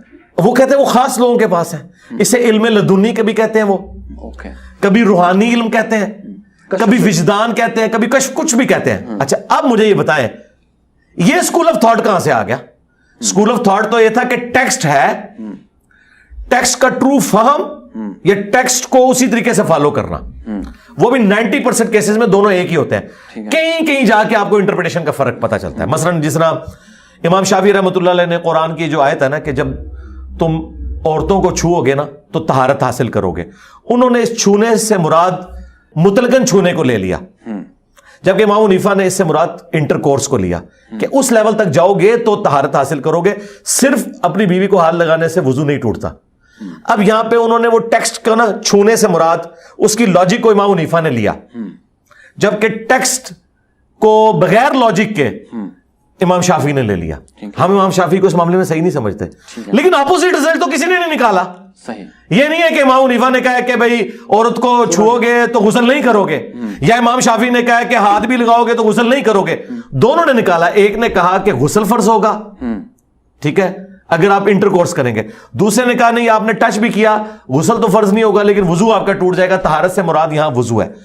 یہ صوفیاء کا مذہب ہے, جس کو روحانیت کا نام انہوں نے دیا ہوا ہے, یہ سب کا سب فراڈ ہے. یہ بالکل کوئی اسلام کے اندر نہیں ہے. اسلام میں جو کچھ ہے وہ ٹیکسٹ کے اندر ہے, اسی سے آپ نے چیزیں اپنی ثابت کرنی ہے. یہ بالکل اپوزٹ رزلٹ نکالتے ہیں اور اسے کہتے ہیں روحانیت کا نام دیتے ہیں. تو یہ لوگ تو اس میں سے بالکل نکل گئے ہوئے ہیں.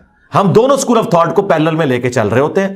جہاں کہیں بھی ہوتا ہے, میں اب کئی معاملے میں امام شافعی کے فہم کو قرآن و سنت کے مطابق سمجھتا ہوں, کئی معاملات میں امام حنیفہ کے فہم کو میں قرآن و سنت کے مطابق سمجھتا ہوں. مثلا امام شافعی کا یہ موقف ہے کہ خون نکلنے سے وضو نہیں ٹوٹتا, میں اس موقف میں ان کے ساتھ ہوں, کیونکہ اس کو سپورٹیو حدیث موجود ہے ابو داؤد کی کہ وہ پیرے پہ کچھ اصحاب تھے, انہیں تیر لگتے رہے, ان کا خون نکلتا رہا, نبی علیہ السلام نے نماز دہرانے کا نہیں کہا.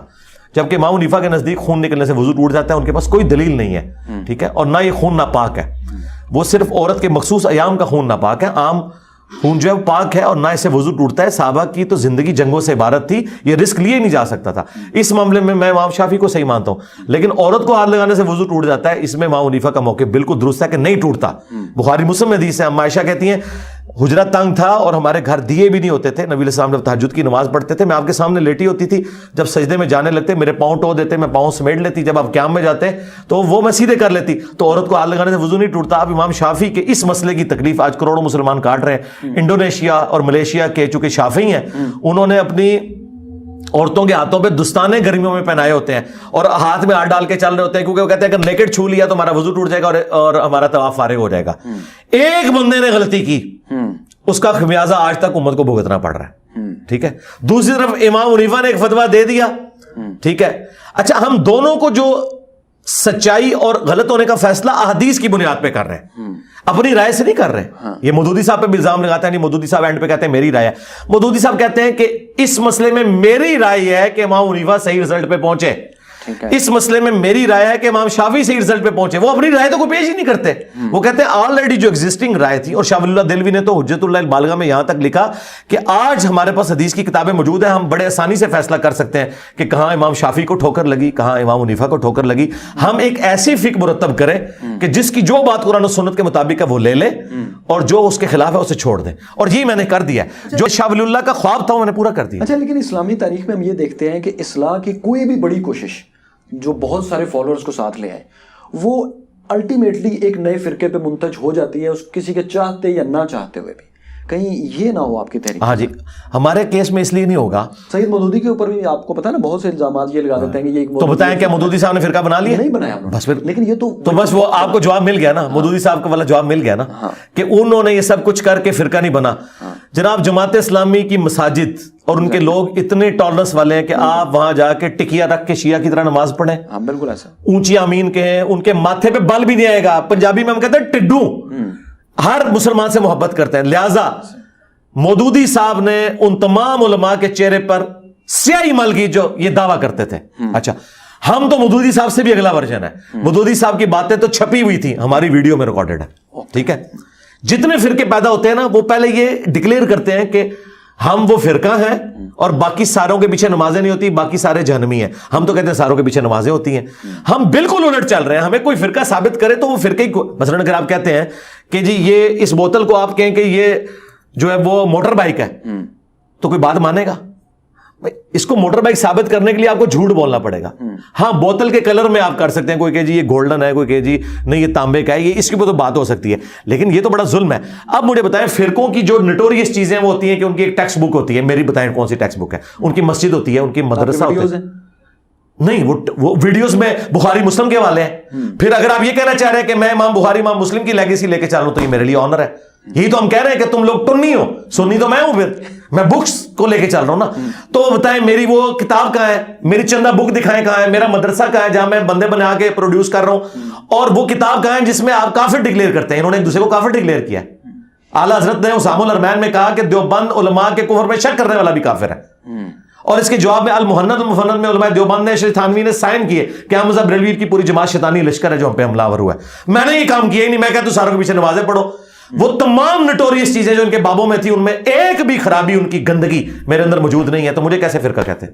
اچھا سر، قرآن پاک تمام انسانیت کے لیے رہنما ہے یا صرف مسلمانوں کے لیے؟ یہ سوال میں اس لیے کر رہا ہوں کہ سورہ بقرہ کی بالکل آغاز میں ہی قرآن پاک میں یہ فرما دیا گیا ہے کہ یہ کتاب ان کے لیے ہدایت ہے جو متقی ہیں، جو غیب پر ایمان لائیں۔ جی جی، سب سے پہلے تو یہ اتنی غلط انٹرپریٹیشن کی لوگوں نے کہ جو کوئی داڑھی پگڑی والے لوگ ہیں، کوئی ایمان پہ چلنے والے لوگ ہیں، یہ وہ لوگ ہیں کہ جن کے بارے میں قرآن میں آیا ہے کہ جی ہدایت صرف ان کے پاس ہے۔ بالکل جھوٹ ہے۔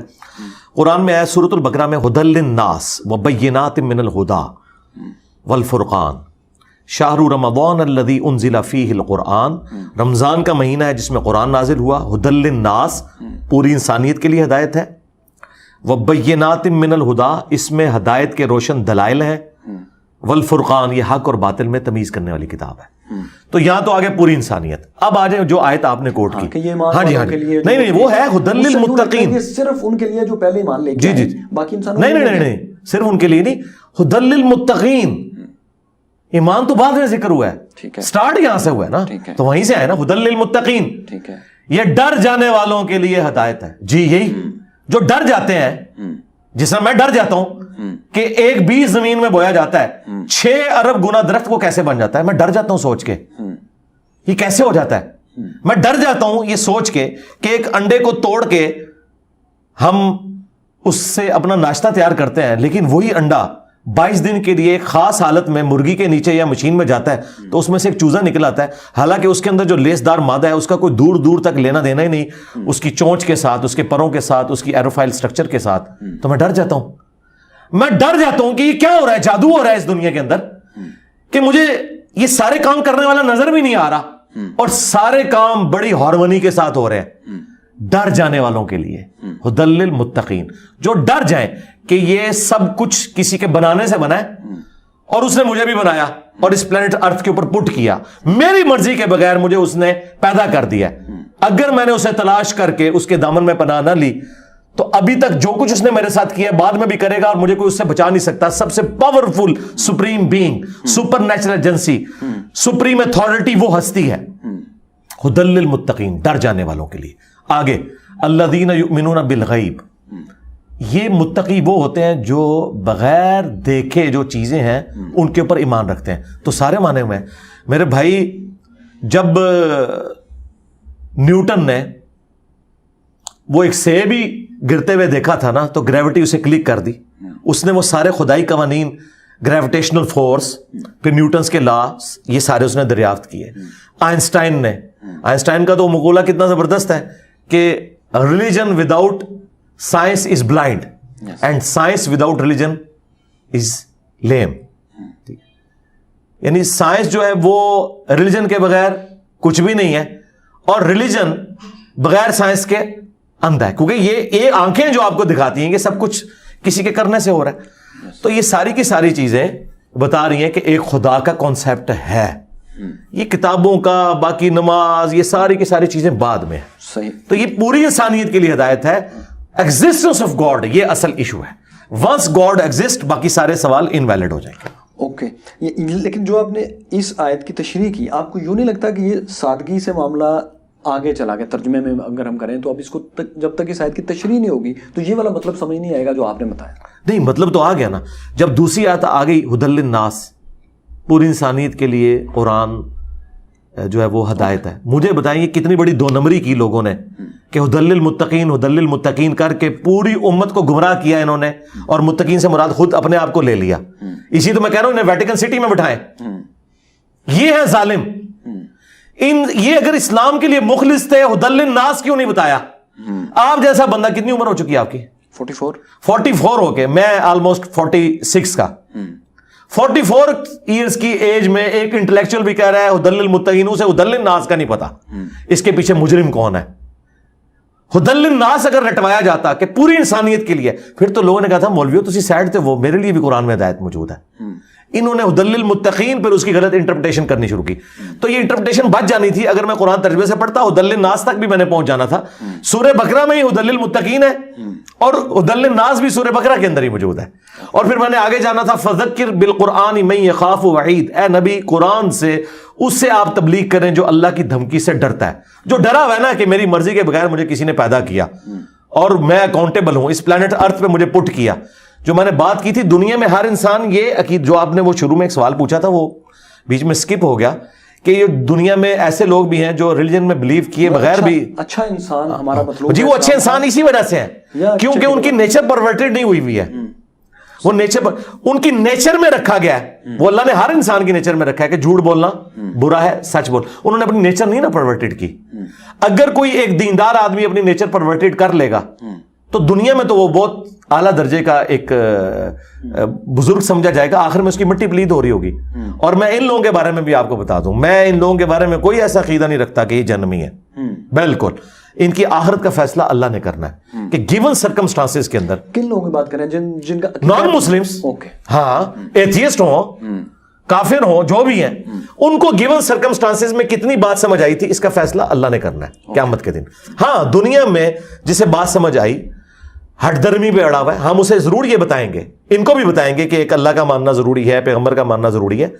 بتانے کے بعد ان کا معاملہ چھوڑ دیں گے اللہ کے سپرد, مر جائیں گے, ان کا جنازہ بھی نہیں پڑھیں گے, آخرت کا فیصلہ اللہ کرے گا. علی بھائی یہ جو آپ نے ابھی بات کی اس کا مطلب ہے کہ جو اسلام کا, خدا کا, اللہ تعالیٰ کا مطلوب ہے وہ تو ایک ایماندار شخص ہے جی جو کہ دیانتداری سے جو سوچ رہا ہے اس کو کہہ رہا ہے, اس پہ عمل کر رہا ہے, نہ کہ ایک بہتر عقیدے والا شخص ہے. نہیں, عقیدہ اس لیے بیچ میں آ جاتا ہے نا کہ خدا نے کائنات اس لیے تو نہیں بنائی نا کہ آپ خود ایک دوسرے کے ساتھ اچھے ہیں, اور خدا جس نے آپ کو پیدا کیا یہ ساری نعمتیں دی اس کو آپ سیریس ہی نہ لیں. لیکن وہ جو بھی سوچ رہا ہے وہ تو کسی دیانتداری کی بنیاد پہ سوچ رہا ہے نا, اس کے دیانتدار کتنا یہ تو خدا کو جب دیانتدار دیکھیں نہیں, دیانتدار آدمی تو ایک خدا تک پہنچ جاتا ہے. اسلام کے مخالفین جن کی ڈیوٹیاں لگی کہ آپ نے اسلام کے خلاف کتابیں لکھنی ہیں, وہ اسلام کو قبول کر رہے ہیں, انہیں تو ایٹ لیسٹ نہیں کرنا چاہیے تھا, جن کے اوپر اتنی فنڈنگ ہوئی ہوئی تھی, جو پوری لیگیسی اسلام دشمنی کی لے کے چل رہے تھے.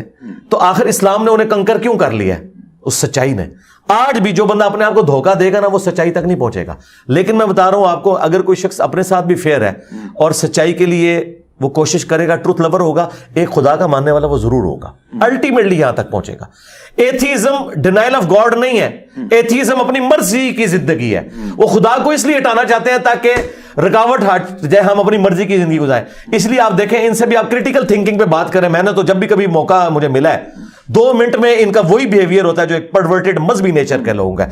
انہی کے اصول اور مبادی پہ, سائنس کی بنیاد پہ. ظاہر ہے کہ وہ تو یہ سمجھ رہے ہوتے ہیں کہ میں ایک جاہل آدمی کے ساتھ, وہ تو ایک کوالیفائڈ انجینئر کے ساتھ بیٹھے ہیں, تو میں کہتا ہوں سائنس پہ بات کر لو, انٹروپی پہ بات کر لو, second law of thermodynamics پہ بات کر لو, لیکن اصول پہ رہنا ہے. مولویوں کو اس لیے دھوکہ دیتے ہیں, ان بیچاروں کو یہ چیزیں نہیں پتا. مجھے تو پتا ہے نا, میں کہتا ہوں اصول کھڑا کرتے ہیں, آؤ اس میں رنگ بھرتے ہیں, جہاں تم غلط ہوئے تم سرنڈر کرو گے, جہاں میں غلط ہوا میں سرنڈر کروں گا. 2 منٹ میں وہی ان کی باتیں اسی طریقے سے جو ہے نا غصے سے جو ہے وہ اتنی ہو جاتی ہیں اور یہاں سے تھوک نکلنی شروع ہو جاتی ہے 2 منٹ کے اندر. وہ بھی ایک پورے کا پورا کلٹ بن چکا ہے. علمی بحث کا تو انداز نہیں ہوتا.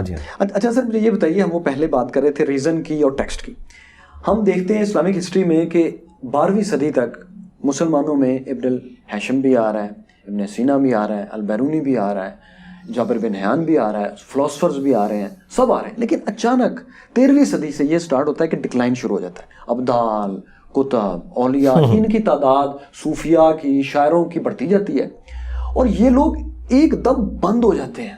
ایک دم اس طرح کا علم جو کہ دنیا پوری اصفہان میں, قاہرہ میں, ادھر سمرقند میں, بخارا میں, کہاں کہاں, دمشق میں, غرناطہ میں لوگ آتے ہیں, تیونس میں, ایک دم سے یہ سارے علمی مرکز ہی ختم ہو جاتے ہیں.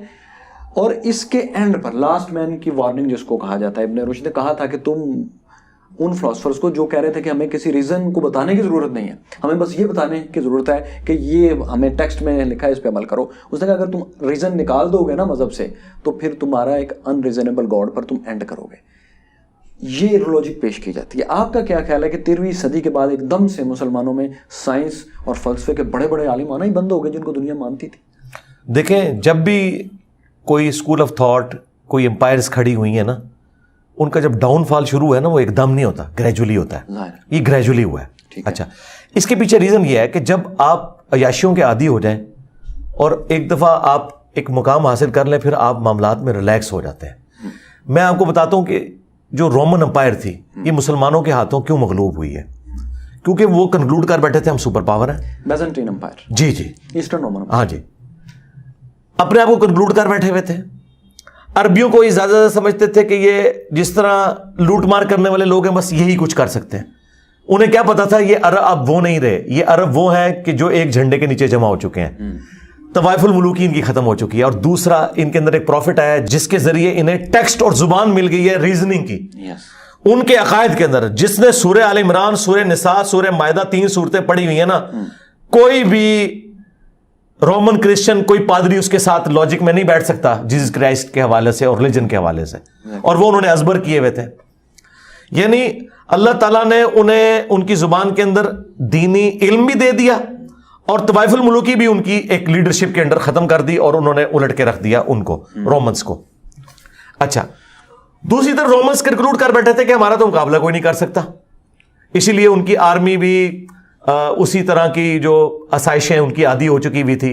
اور یہاں پہ عرب کے لوگ بیچارے کھجور کھا کے گزارا کرنے والے اور ریگستان میں اتنے ٹف ماحول کے عادی صرف طوائف الملوکی تھی, اور یہ کچھ کمزوری ہے تو اپنی تیز رفتاری. جی جی, ہاں, وہ آپ دیکھیں کتنے مشکل ماحول کے عادی تھے. یہاں بھی یہی ہوا, جب ہم دنیا میں پاور ہمیں مل گئی پھر ہم بھی آہستہ آہستہ ریلیکس ہونا شروع ہو گئے. کرتے کرتے کرتے ایسے ریلیکس ہوئے, اور وہ جو ڈارک ایجز کے اندر یورپ تھے وہ تو یہاں تعلیم حاصل کرنے آتے تھے نا, ہماری گولڈن ایجز. جی جی, پھر یہ تو ہوئے ریلیکس, پھر ہمارے اوپر اللہ کی طرف سے بھی تو عذاب کا کوڑا تاتاریوں کی شکل میں برسا نا, صلیبی جنگیں اور یہ ساری چیزیں ہوئی, پھر بھی ہم نے نہیں لرن کیا نا. آہستہ آہستہ آہستہ آہستہ یہ سارے کے سارے معاملات ختم ہو گئے. آج کی ڈیٹ میں بتاؤں بالکل ڈفرینٹ چیز ہے. آج کی ڈیٹ میں science is a common religion Umang humanity. اب آپ ہیومینٹی کی بات کریں, but science is not religion. لیکن میں اسے ریلیجن مانتا ہوں نا, اسکول آف تھاٹ کے پوائنٹ آف ویو سے. اسکول آف تھاٹ, ہاں, اسکول آف تھاٹ کہہ لیں, ٹھیک ہے. اس کی اور میں اسے سب سے بڑا ریلیجن مانتا ہوں. اس کی وجہ یہ ہے کہ science physical phenomena of nature کا علم ہے, قرآن اللہ کا قول ہے, اور فزیکل فینومینا آف نیچر اللہ کا فعل ہے. اللہ کے قول اور فعل میں تضاد نہیں ہوگا. قرآن کا علم جو قرآن نے 1000 آیات سائنٹیفک فیکٹس اور فزیکل فینومینا آف نیچر سے ریلیٹڈ ہے, اسی کا علم ہے نا. سائنس کسے کہتے ہیں؟ سائنس نالج کیا ہے؟ The knowledge obtained through observations and experiments is known as science. تو قرآن کیا ہے؟ یہ آبزرویشن ہی تو بیان کرتا ہے, ٹھیک ہے نا. اللہ کا سارے کا سارا فیل کا جو ہے وہ ریٹن ایکسپیریمنٹ نہیں نا ہوتا, دعا کا کیا ایکسپیریمنٹ ہوگا سرکار؟ وہ آپ سائنس کو مطلب کیسے جی اس طرف لے کے جا رہے ہیں نا. میں سائنس کو اس حوالے سے کر رہا ہوں, اس کا وہ ایک رخ بیان کر رہا ہوں کہ سائنس فزیکل جو ورڈ ہے اس کے نالج کا نام ہے. اس فزیکل ورڈ کا بانی کون ہے؟ خدا. کیونکہ ہر ایک چیز کے پیچھے جب آپ ڈیپ ڈگ کرتے ہیں تو خدا تک پہنچتے ہیں. آپ زلزلے میں زیادہ زیادہ ٹیکٹونک پلیٹس کی ڈسٹربنس تک جاتے ہیں, اس کا ٹائم پیریڈ کون ڈیفائن کرے گا, کب ہوگا؟ وہ کہتے ہیں it is physical phenomena of nature. وہاں سے خدا سٹارٹ ہوتا ہے جہاں یہ اینڈ ہوتا ہے. میں اس لیے کہہ رہا ہوں کہ سائنس نے یہ چیز ثابت کر دی ہے. سائنس سے پہلے کبھی ہم نہیں سمجھ سکتے تھے. ڈی این اے اسٹرکچر کی برکات نے یہ ثابت کر دیا ہے کہ ایک مائنڈ ہے جس نے یہ سارے کے سارے معاملات کیے ہیں. انٹروپی اگر نہ ہو آپ خدا کو کیسے سمجھ سکتے ہیں آج کے اس ماڈرن ورلڈ؟ انٹروپی یہ ہے, second law of thermo dynamics ہے کہ انٹروپی یعنی ڈس آرڈر یا تو کانسٹنٹ رہتا ہے یا بڑھتا ہے, ڈس آرڈر کبھی کم نہیں ہوتا. اس کو آپ مثال سے سمجھیں, اگر میں ایک شیشے کے گلاس کے اندر نیچے ایک تہ لگاؤں بلو بالز کی, اس کے اوپر یلو, پھر گرین, پھر ریڈ, اس کے بعد میں اسے یوں ہلانا شروع کر دوں, قیامت تک ہلاتا رہوں, یہ دوبارہ آرڈر نہیں آئے گا. اس کو کہتے ہیں انٹروپی, کہ یہ بڑھتی جائے گی.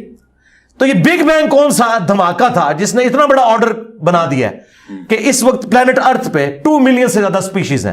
ایک ایک سپیشی کے اوپر آپ پوری پوری زندگی گزار دیں, اس کی ہیبٹس کو. اور بلکہ آج تک سائنس جب بھی کروکوڈائل کو, ایلیفینٹ کو ڈسکس کرتی ہے نا, تو وہ کوالٹیز کا ذکر کرتی ہے. اس میں اس لیے ہے تبھی یہ ہوتا ہے, اگر یہ نہ ہوتا تو یہ ہو جاتا. آج تک کبھی ڈرا بیک نہیں بیان کیا.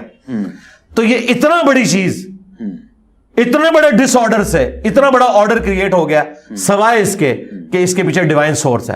اور وہ میں آپ کو اس گلاس میں بتا سکتا ہوں, آپ اس کو ہلاتے رہے, اس کی بجائے میں اگر ایک انگلی داخل کروں اور میں سب کو ترتیب دینا شروع کر دوں اور واپس ادھر لے آؤں تو پھر آپ کو ماننا پڑے گا. اور یہی second law of thermo dynamics ہے. جب تک آپ انٹروین نہیں کرتے نا, دوبارہ آپ آرڈر بحال نہیں کروا سکتے. اور یہ سائنس نے ہمیں آج بتایا, یہ سارے کا سارا آرڈر, ہارمونی آپ کو جو نظر آ رہی ہے اس سپریم بینگ کی وجہ سے. اس لیے میں کہہ رہا ہوں کہ سائنس ایک کامن ریلیجن ہے اس حوالے سے کہ جو بندہ قرآن کو نہیں بھی مانتا, سائنٹیفک فیکٹ کا تو انکار نہیں نا وہ کر سکتا. تو آج میں اگر خدا کا تعارف کسی ایتھیسٹ کو پیش کروں تو کامن بک قرآن تو نہیں ہوگی، سائنس ہوگی. اگر میں ایک ہندو کو ٹرو سینس آف گاڈ بتاؤں گا تو کامن بک ان کی بھگوت گیتا نہیں ہوگی بلکہ سائنس ہوگی. اگر میں کرسچن کو ٹرو خدا کا کنسیپٹ بتاؤں گا تو میں اس کو بائبل سے نہیں بتاؤں گا، سائنس سے بتاؤں گا. اس لیے میں کہتا ہوں میں سائنس کو آن کرتا ہوں. اچھا، سائنس کیا عقائد کو سائنسی بنیادوں پر ٹیسٹ کیا جا سکتا ہے؟ وہ تو میں نے آپ کو پہلے بتایا کہ مورل لاز سائنس نہیں ڈیل کرتی. ٹھیک ہے. ہاں یہ وہ سارے لاز ہیں جن کا موریلٹی سے تعلق نہیں ہے. ٹھیک ہے. ہاں جی، مورل لاز نہیں. اچھا سر، دنیا میں خلافت یا اسلامی حکومت قائم کرنا ملکوں میں، اپنے ملک میں اور باقی ملکوں میں بھی، کیا یہ مسلمانوں کا فرض ہے؟ اسلامی حکومت جو آپ سٹارٹ میں دیکھیں نا، اس میں تھوڑا کانسیپٹ میرا ڈیفرنٹ ہے. یعنی ڈیفرنٹ سے مراد یہ ہے کہ جو لوگ سمجھتے ہیں کہ جی دنیا میں ہم نے ہر ملک کو فتح کر لینا ہے اور وہاں پہ اسلام کا جھنڈا گاڑ دینا، ایسا کوئی سلسلہ نہیں ہے جی. سیدھی سی بات ہے. نبی علیہ السلام کی بعثت خاصہ تھی عرب کے لوگوں کی طرف، پلس آپ علیہ السلام کی بعثت عامہ پوری انسانیت کے لیے. لیکن اس میں بھی جو آپ نے حجت تمام کی اپنے زمانے میں، رومنز اور پرشینز کو خطوط لکھے، صحابہ کرام نے اپنی جنگیں انہی کے اوپر مسلط کی. اس کے بعد قرآن میں آیا کہ یا تو دوسرے لوگ آپ کو جزیہ دے کے امن کی زندگی گزاریں گے، یا آپ کا ریلیجن قبول کریں گے، یا آپ سے جنگ کریں گے. یہ تو معاملہ اپنی جگہ درست ہے. لیکن ونس یہ سارے کے سارے ملکوں کے سلسلے جب بن چکے ہیں آپ، اور سب لوگ اپنی اپنی جگہ، مجھے بتائیں مسلمان اپنے ملکوں کے اندر ناانصافی کا نظام لے کے بیٹھے ہوئے ہیں، وہ کس طرح کہیں گے یورپ اور امریکہ کو کہ اپنے ملک ہمارے حوالے کرو؟ ہاں آج اگر ہم ان سے بیسٹ سسٹم رکھتے ہو نا تو ہمیں یہ رائٹ حاصل ہے کہ ہم ان سے یہ کہیں کہ بھئی امن کا نظام ہو. جس طرح وہ ٹھیکیدار امریکہ بنا ہے نا دنیا میں، حالانکہ وہ بدماشی کر رہا ہے کہ جی میں یہاں پہ ڈیموکریسی لے کے آؤں گا، حالانکہ ملوکیت بھی وہی لے کے آتے ہیں. وہ کہتے ہیں ورلڈ آرڈر. میں کہتا ہوں کہ اگر امریکہ کی جگہ پہ ہم ہو نا اور ہم اسلامک ورلڈ آرڈر چلانا چاہیں تو ہمیں ضرور چلانا چاہیے، لیکن دنیا میں امن کے لیے، بدماشی کے لیے نہیں. اور اگر یہ نہیں ہے تو ہمیں بالکل کوئی ضرورت نہیں ہے. میرا خیال ہے وہاں لوگ زیادہ اچھی زندگی گزار رہے ہیں مسلمان ملکوں سے. اچھا سر، اسلام نے اپنے آنے کے بعد دنیا کو وہ کیا بہتر چیزیں دیں؟ کیا بہتری، کون سا ٹیڑھ تھا جس کو سیدھا کیا جو اس سے پہلے سیدھا نہیں تھا یا خراب، یا لوگوں کے پاس وہ بہتر چیز نہیں تھی جو ہم نے دی؟ سب سے بڑی چیز یہ ہے کہ ہم نے فریڈم آف ایکسپریشن دی ہے کہ آپ اپنے بادشاہ سے ہٹ کے بھی اپنا ریلیجن رکھ سکتے ہیں. آپ کو رائٹ ہے کہ آپ اپنے ریلیجن کے مطابق زندگی گزاریں. یہ رائٹ آپ کو نہ پرشینز دیتے تھے نہ رومنز دیتے تھے. 632 سے پہلے یہ نہیں تھا. نہیں تھا. کہاں تھا؟ آپ کے سامنے یہ سب کچھ. آج جو ہم عورتوں کے حقوق کی بات کر رہے ہیں، بتائیں عورتوں کی کیا حیثیت تھی رومنز اور پرشینز کے ہاں؟ آج اسلام سے مورل لاز چوری کر کر کے ہمیں بتا رہے ہو کہ ہیومن ڈگنیٹی کیا ہے. اگر یہ تھی تو اسلام سے پہلے کہاں مری ہوئی تھی ساری ہیومن ڈگنیٹی؟ یہ سارے تھپیڑے کھا کے جو انسانیت نے سیکھا ہے، اس کے اندر سب سے بڑا ہاتھ ہمارے پروفٹ کا ہے صلی اللہ علیہ وسلم. ورنہ ان سے پہلے دکھائے نا جتنی سویلائزیشنز تھی وہاں عورت کا کیا مقام ہوتا تھا. اسلام نے پہلی دفعہ آگے کہا کہ بھائی زیادہ زیادہ مرد 4 شادیاں کر سکتا ہے، اور اس میں بھی اتنی اس نے سختی کی کہ ایک پر اکتفا کرنا ہے اگر انصاف نہ کر سکو. پہلے تو عورتوں کو انہوں نے کیا بنایا ہوا تھا؟ نہ ان کو وراثت میں کوئی حصہ دیتے تھے، بچیوں کو زندہ درگور کر دیتے تھے. عورت کو صرف ایک سیکس ٹوائے بنایا ہوا تھا، اس سے زیادہ نہیں. کموڈٹی بنایا ہوا تھا جو آج معذرت کے ساتھ یورپ امریکہ میں بھی بنایا ہوا ہے انہوں نے. یہ جو صرف طلاق ہونے کے اوپر آدھی جائیداد مل جانا، اس کو بڑا پریزنٹ کر رہے ہیں. مجھے بتائیں جو یہاں پہ عورت کی عزت ہے، بچپن میں وہ اپنے باپ کے زیر سایہ ٹوٹل ذمہ داری وہ اٹھاتا ہے، پوری رسپیکٹ دیتا ہے. یقین کریں ہم اپنی بچیوں کے ساتھ وہ سلوک کرتے ہیں کہ ہمیں بعض کا ڈر لگتا ہے کہ یا اللہ کہیں بیٹوں کے ساتھ زیادتی نہ کر دی ہو. اتنا اسلام نے ہمیں عورت کے بارے میں رسپیکٹ سکھائی. اچھا جب وہ بیوی بنتی ہے تو خاوند گھر اسے رانی بنا کے رکھتا ہے. یہ نہیں کہتا کہ جی جاؤ تم بھی کما کے لاؤ اور میں بھی کما کے اپنا اپنا کھائیں گے. وہ کہتا ہے تو گھر کی رانی ہے، میں محنت کروں گا، تو میری عزت ہے. ٹھیک ہے. بوڑھی ہو جاتی ہے تو اولاد اسے ماں کا درجہ دیتے ہیں. ٹھیک ہے. یہ سب کچھ اسلام نے دیا ہے نا. انہوں تو اولڈ ایج ہاؤسز بنائے ہوئے ہیں نا. ٹھیک ہے. ہم صرف ایک چیز دیکھ رہے ہیں کہ جی وہاں کسی کے ساتھ زیادتی ہو جائے، تو یہ اللہ کے فضل سے یہاں اسلام کے اس صاحبان کی وجہ سے زیادتی ہوتی بہت کم ہے. اگر آپ دیکھیں اتنے بڑے 22 کروڑ کی عوام میں جہاں نہ کوئی قانون نہ کوئی جوڈیشری کی حکمرانی، اس کے باوجود یہ سارے کے سارے معاملات چل رہے ہیں. تو اسلام نے سب سے بڑی چیز آپ کو یہ دی ہے کہ آپ اپنی مرضی کا ریلیجن رکھ سکتے ہیں. اس کے بعد جو پسا ہوا طبقہ تھا اس کے حقوق دیے ہیں جو اس سے پہلے نہیں تھے. غلامی کو اتنا ڈسکریج کیا کہ وہ آٹومیٹکلی دنیا سے ختم ہو گئی. عورتوں کو حقوق دیے، چاہے وہ ماں کی شکل میں ہو، بیوی کی شکل میں ہو. دیکھیں آپ بخاری میں حدیث ہے کہ پہلے 3 جو حق ہے وہ ماں کے چوتھا باپ کا آتا ہے. پہلے کہاں ماں کے بارے میں؟ پہلے تو یہ حالت تھی کہ باپ مرتا تھا نا, اس کی ساری بیویاں بڑے بیٹے کی بیویاں بن جاتی تھی. دیکھیں نا, یہ دوسری بڑی چیز دی ہے اسلام نے. میں یعنی یہ اس اعتبار سے بات کروں جو ایک عام انسان سننا چاہتا ہے, ورنہ اسلام کی سب سے بڑی چیز جو ہے وہ توحید ہے, ٹرو کنسپٹ آف گاڈ. جو ملائن کر دیا تھا دوسرے ریلیجنز نے, وہ آ کے قرآن نے دیا ہے, نبی علیہ السلام نے دیا ہے. لیکن اس وقت میں چونکہ اس ماحول کے اندر بات کر رہا ہوں تو میں پھر وہی والی لینگویج بولوں گا جو آپ سننا چاہتے ہیں, کہ آپ اپنی مرضی کا دین رکھیں, فریڈم آف ایکسپریشن رکھیں, دوسرے کو بھی موقع دیں. پھر جو پسے ہوئے طبقے تھے ان کے حقوق ہیں, اور پھر اس کے بعد پرپز آف لائف آپ کو دیا ہے کہ میں اچھا کیوں بنوں. سب کو تو نوبل پرائز نہیں ملنا, مدر ٹریسا کو ملا ہے. اس طرح کی کئی عورتیں ہیں جو ہر شہر میں آپ کو ایک ایک دو لوگ ایسے نظر آئیں گے جو کر رہے ہیں, انہیں نوبل پرائز نہیں ملتا, وہ ملالا کو ہی ملا. ٹھیک ہے, یہ لوگ کیوں کریں؟ انہوں نے کس سے اجر لینا ہے؟ خدا سے. خدا اورینٹڈ اس حوالے سے کیا کہ آپ جو کر رہے ہیں دنیا میں آپ کی کوئی پذیرائی نہ بھی ہو, تب بھی اس ہستی نے آپ کو ہمیشہ کی زندگی دینی ہے جس میں اس نے ان تمام چیزوں کے عوض آپ کو اجر دینا ہے. یہ تین بڑی بڑی چیزیں. اچھا سر, لیکن ہم دیکھتے ہیں کہ چائنیز ہیں, 1 ارب سے اوپر ان کی آبادی ہے, بدھ ہیں, ان کا تو آخرت کا کوئی تصور نہیں ہے, اور زمانوں سے نہیں ہے, کنفیوشس کے دور سے نہیں ہے. اس کے باوجود انہوں نے ترقیاں بھی کی ہیں, ان کی ہینڈ سویلائزیشن, ان کی کئی پیڑھیاں گزر گئیں, اور ان میں ایجادات ہوئیں, مورالٹی بھی ہے, ترقی بھی کر رہے ہیں. وہ تو اس تصور کے بغیر قتل و غارت نہیں ہوا ادھر؟ ہوا ہے, بہت ہوا ہے, لیکن دنیا میں آج مسلمانوں کے ساتھ کیا ہو رہا ہے وہاں پہ سنکیانگ صوبے میں؟ 10 کروڑ کے مسلمان ہیں, ساروں کا مذہب انہوں نے نہیں چینج کرایا. یہ کس مورالٹی کی بات کرتے ہیں؟ یہ کوئی مورالٹی نہیں ہے. نہیں ہے نا, تو پھر میں نے آپ کو بتا دیا نا کہ وہ ایک سویلائزیشن میں ظلم بھی ہے, ظلم ہے. اچھا, اس کے گیس مجھے بتائیں, آپ نے اپنی زندگی میں کتنے ہندوؤں کو زبردستی جو ہے وہ گن پوائنٹ کے اوپر اسلام قبول کروایا؟ یہ 1-2 واقعات کو عجیب و غریب کو وہ لڑکی لڑکا کے چکر ہوتے ہیں وہ ڈال دیتے ہیں کہ جی وہ کرتا ہے, غلط کرتا ہے نا. نہیں, وہ بھی میں بتاؤں, یہ گن پوائنٹ میں کچھ بھی نہیں ہو رہا ہوتا. چلے جائے سندھ میں, کیا ہو رہا ہے گن پوائنٹ کے اندر؟ کوئی کسی وڈیرے نے کیا, وہ تو مسلمانوں کی بچیوں کے ساتھ بھی کر رہے ہیں. مذمت تو کریں گے نا, جو نہیں مذمت, میں تو اگلی بات کر رہا ہوں.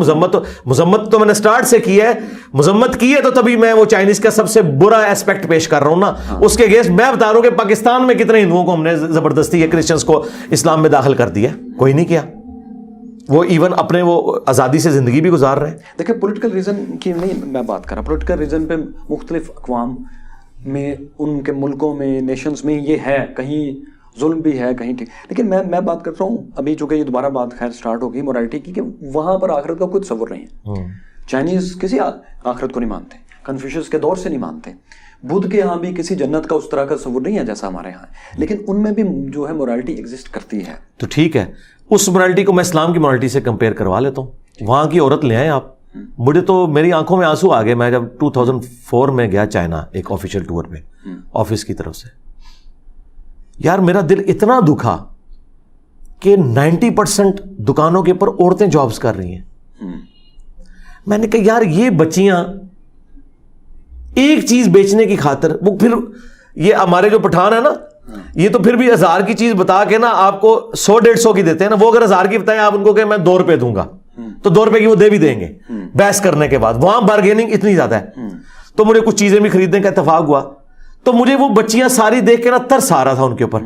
میں نے کہا یار اگر ان کو بتایا جائے کہ ہمارے ملک کی بچیاں کیا زندگی گزار رہی ہیں, تو پھر میں پوچھوں گا کہ تمہیں چائنا کی مورالٹی چاہیے یا اسلام کی, تو میرے خیال ہے وہ بھی فیصلہ کر دیں گے کہ ہمیں پاکستانیوں والی یا مسلمانوں والی مورالٹی چاہیے. صحیح. تو میں تو سمجھتا ہوں آپ اس کو آپ یعنی مجھے آپ ایک کم ٹیسٹ والی چیز کا بتا رہے ہیں, میں آپ کو بڑی ٹیسٹ والی بتا رہا ہوں. مجھے اپنے مقابلے میں تو کچھ نہیں نظر آتی. اچھا, عرب میں بھی ہم دیکھیں, ان کے ہم صاحب مصر میں بھی ہم دیکھیں تو کلوپترا اور اس سے پہلے بھی ایک فرعون جو ہے خاتون آ چکی تھی. عرب میں بھی بچیوں کو زندہ بھی دفن کیا کرنے والے لوگ تھے, اور ان میں ختیجہ جیسی اور ہندا جیسی بھی خواتین تھیں جو کہ اپنے قبیلے میں بڑی سیر رکھتی تھیں, کاروبار کرتی تھیں. تو ایسا کہا جاتا ہے کہ یہ نہیں تھا کہ اسلام سے پہلے خواتین کو عرب میں بالکل ہی عزت نہیں تھی, مطلب دونوں اسٹریم ساتھ ساتھ چل رہی تھیں. نہیں, یہ ہوتا ہے سسٹم کی آؤٹ پٹ اور چیز ہے, انڈیویجول اور چیز ہے. 2-4 مثالوں سے آپ پورا سسٹم تو نہیں آپ کہہ سکتے. یعنی اگر آپ جاوید میاں یا انضمام الحق کو یا ظہیر عباس کو پیش کر کے کہیں کہ جی پاکستان کے سسٹم کی آؤٹ پٹ کرکٹ ہے, تو وہ سرکار پھر وہ آسٹریلیا نے بتایا کہ سسٹم اور ٹیلنٹ میں کیا فرق ہوتا ہے. یہ انڈیویجول 2-4 چیزیں آپ پیش کر کے کہیں کہ جی وہاں یہ تھا, سسٹم یہ نہیں تھا. وہ تو ملکہ سبا بھی تھی, ٹھیک ہے یمن میں. ہاں وہ آپ کو بتانا ہوگا کہ اس کے اندر جو عورتیں تھیں کیا وہ ان سارے سرداروں کی ملکہ بھی وہی ہوا کرتی تھیں گھروں میں, یا وہ پاؤں کی جوتیاں بنا کے ان کو رکھا ہوا تھا انہوں نے؟ صحیح. پھر ہم کہیں گے. لیکن اسلام میں آپ کو بتاؤں, اسلام میں یہی تھا کہ اسلام میں اگرچہ حکمرانی مردوں کی ہوتی تھی اوور آل حکومت میں بھی, لیکن گھر کے اندر ملکہ جو ہے وہ عورت ہی تھی. اچھا, اسلام کا عورت کے بارے میں اوریجنل پرسپیکٹو کیا ہے کہ وہ جیسے امام غزالی کہتے ہیں کہ وہ اپنے شوہر کی دستنگر ہوگی, اس کے غلام, اس کی سروس میں ہوگی, اس کے غلام ہوگی, وہ اس کا پوٹینشیل اس سے کب ہوگا. ابن رشد کہتے ہیں کہ نہیں, یہ اس کا پوٹینشیل مرد کے برابر ہے. اور پھر ہم دیکھتے ہیں کہ عقیقے میں بھی عورت کی جو قربانی ہے, جو اس کا عقیقہ کیا جاتا ہے, وہ بھی مرد سے کم کیا جاتا ہے. تو ایسا کیوں ہے؟ ہاں یہ آپ کو کم والی چیزیں, اب میں زیادہ والی چیزیں بھی گنوا دیتا ہوں, پھر آپ کیا کریں گے؟ مثلا بخاری مسلم میں حدیث ہے, نبی علیہ السلام سے ایک صحابی نے آ کے پوچھا کہ میرا جو حسن سلوک کا حقدار سب سے زیادہ پلانٹ ارتھ پہ کون ہے؟ فرمایا تیری ماں. پوچھا گیا اس کے بعد, فرمایا تیری ماں. پوچھا گیا اس کے بعد, فرمایا تیری ماں. چوتھی بار پوچھا, فرمایا تیرا باپ. اب آپ کیا کریں گے؟ آپ نے تو آدھی مثال دی, میں نے تو آپ کو 1 اور 3 کی ریشو بتا دی ہے. تو ادھر تو یہ ہے اوور آل ہیومن ڈگنیٹی میں مرد و عورت برابر ہیں جی اسلام.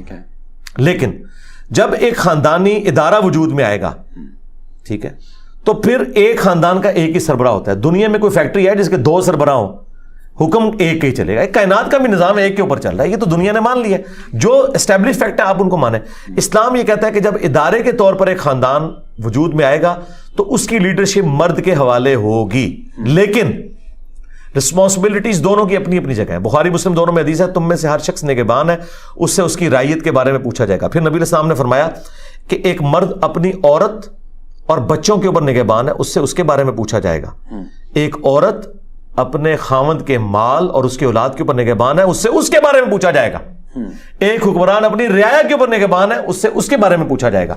تو عورت بھی حکمرانی کر رہی ہے, مرد بھی حکمرانی کر رہا ہے. لیکن اوور آل جب ایک خاندانی ادارہ ہے تو جب ویٹو پاور کی باری آئے گی, پھر وہ مرد اپنی ویٹو پاور یوز کرے گا as a last resort. Otherwise اللہ تعالیٰ نے ڈیوٹی تو مرد کی لگا دی ہے کہ اس نے کما کے اسے کھلانا ہے. قرآن میں تو ہے نان و نفقے کی ذمہ داری مرد کے اوپر, عورت کے اوپر نہیں. حق مہر عورت نے دینا, مرد نے دینا ہے. تو یہ ساری کی ساری اپنی فائنینشیل انپٹ, پوری اپنی زندگی کی کمائیاں وہ تو عورت کے اوپر مرد لگا رہا ہے, تو وہ اس کو ڈگنیٹی دے رہا ہے نا, ایک عزت دے رہا ہے نا.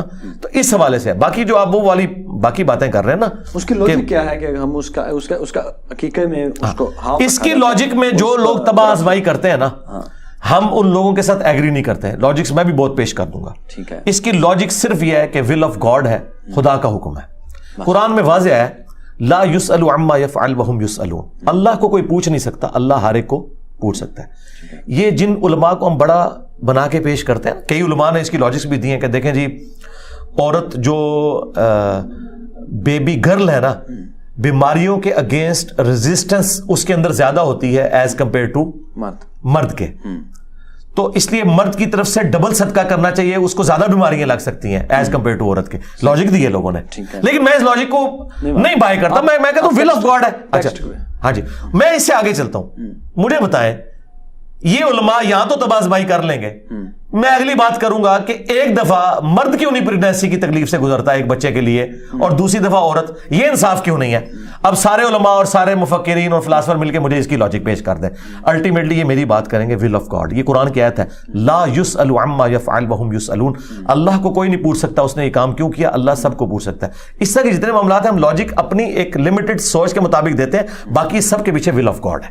اچھا سر, آپ نے یہ کہا کہ 2-4 یہ جو خواتین ہیں یہ انڈیویجول ایگزامپلز ہیں, جبکہ انڈیویجول نہیں ہیں. ہم دیکھتے ہیں کہ جہاں جہاں خواتین کو موقع ملتا ہے, آپ کن الزبتھ کو لیں, آپ گولڈا مائر کو لیں, آپ بینظیر بھٹو کو لیں, آپ عام سے, یہ تو ٹاپ ہے نا جو پاورفل وومنس تھیں. جن سوسائٹیز میں آج خواتین کو موقع ملتا ہے وہاں وہ ہر جگہ اپنے آپ کو دکھاتی ہیں. ایون ابھی آپ ڈی این اے کوڈ کی بات کر رہے تھے, اس کو ڈیسائفر کرنے والے, اس کو سب سے پہلے اس کو کھولنے والی خاتون تھی. سائنس کی ترقی میں جہاں جہاں یعنی ان کو موقع ملا ہے, انہوں نے پوٹینشیل دکھایا کہ وہ کسی سے کم نہیں ہے. اس لیے میرا خیال ہے کہ یہ انڈیویجول ایگزامپلز نہیں ہیں. نہیں, میں نے اس طرف تو بات ہی نہیں کی ہے. میں اس حوالے سے بات کر رہا ہوں مورل ویلیوز کے پوائنٹ آف ویو سے میں بات کر رہا تھا. یہ تو اسپیکٹ ہی آپ دوسرا لے آئے ہیں نا. مورل ویلیوز میں بات کر رہا تھا. جو آپ یہ کہہ رہے ہیں نا کہ جی وہ عرب میں بڑا عورتوں کو مقام دیا ہوا تھا انہوں نے, اور آپ نے ایک دو مثالیں پیش کی, وہ میں اس پوائنٹ آف ویو سے بات کر رہا تھا. یہ تو ٹاپک ہی الگ ہے کہ عورت کو اگر موقع دیا جائے تو عورتیں کیا عورتیں مردوں سے زیادہ ذہین ہو سکتی ہیں, اس میں تو کوئی حرج والی بات نہیں ہے. اس کا ہم نے کب انکار کیا ہے؟ ٹھیک ہے, بلکہ میں اس کو آپ کو ایڈ کرتا ہوں اپنے پروفٹ کی زندگی سے. بخاری مسلم دونوں میں حدیث ہے, نبی علیہ السلام جب بھی سفر پہ جاتے تھے نا, اپنے ساتھ ایک بیوی ضرور رکھتے تھے, اور وہ قرآن اندازی کر کے بیوی کو ساتھ لے کے جایا کرتے تھے. قرآن اندازی کرتے تھے, بیلٹنگ. ظاہر ہے کہ بیلٹنگ نہیں کریں گے تو پھر تو سارے ہی خواہش مند ہوتی تھی سفر کرنے کی.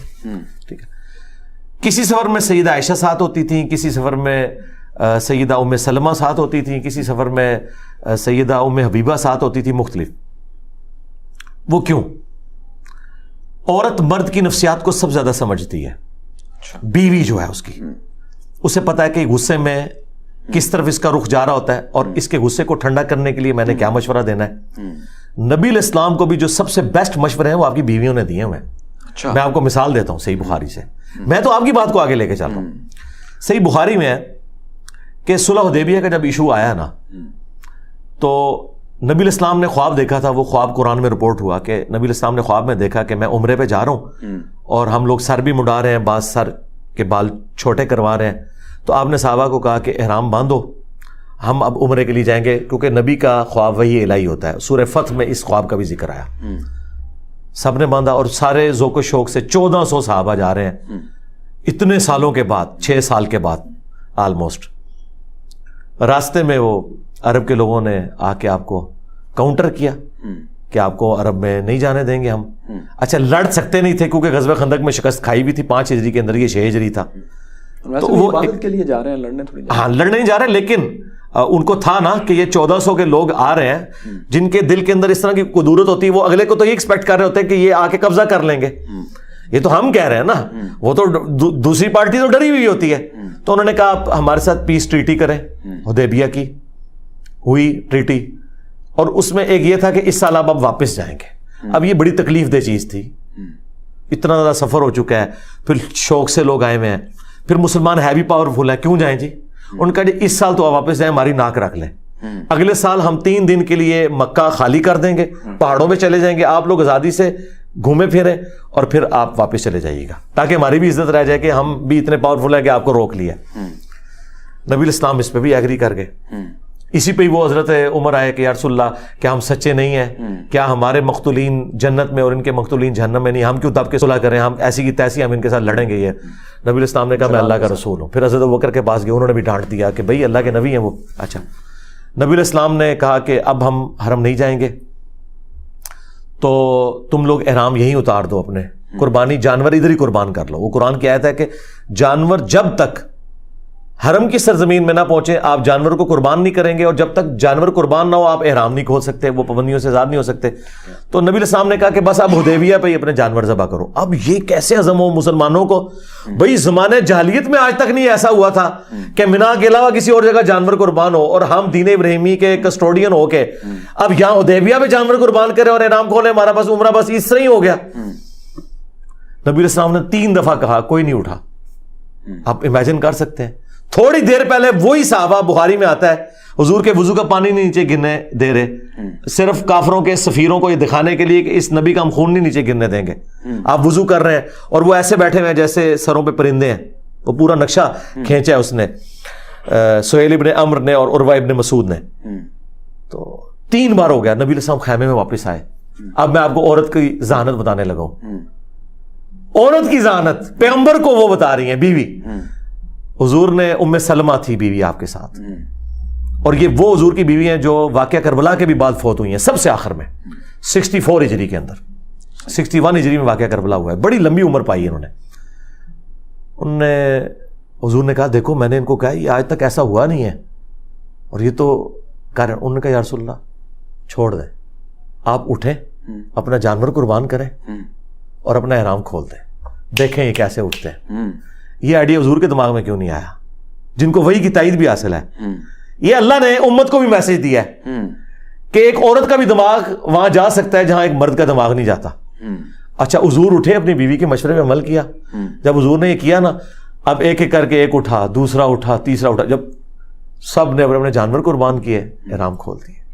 یہ صحیح بخاری میں, یہ کوئی کہانی شریف نہیں ہے, یہ چیز بتا رہی ہے کہ نبی علیہ السلام اپنے سفر میں اپنی بیوی کو ساتھ رکھا کرتے تھے, اس لیے کہ وہ اپنے مرد کی نفسیات کو سمجھتی ہے, اس کا درد سمجھتی ہے, اور وہ مشکل وقت میں اسے بڑے اچھے طریقے سے گائیڈ کر سکتی ہے.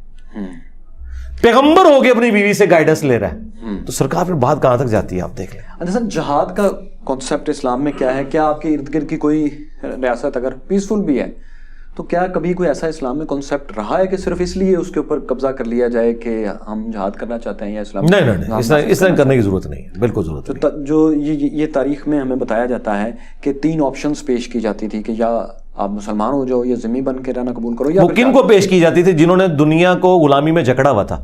اب مجھے بتائیں, جب حضرت ابو عبیدہ ابن جرح پہنچے ہیں وہاں پہ رومن امپائر کے خلاف, جو فائنل جنگ تھی یرموک کے بعد پھر بیت المقدس کی طرف, تو وہاں پہ منجنیق تو مسلمانوں کے پاس نہیں تھی, منجنیق وہاں کے عرب کرسچنز نے دی تھی مسلمانوں کو, عرب کرسچنز نے, اور انہوں نے کہا تھا کہ آپ لوگوں نے جو انصاف کا نظام قائم کیا ہے نا, رومن سے بہتر آپ ہمیں لگتے ہیں, ہم آپ کا ساتھ دیں گے. انہوں نے ہمیں اس استحصالی نظام کے اندر, ٹیکسس کے اندر جکڑا ہوا ہے.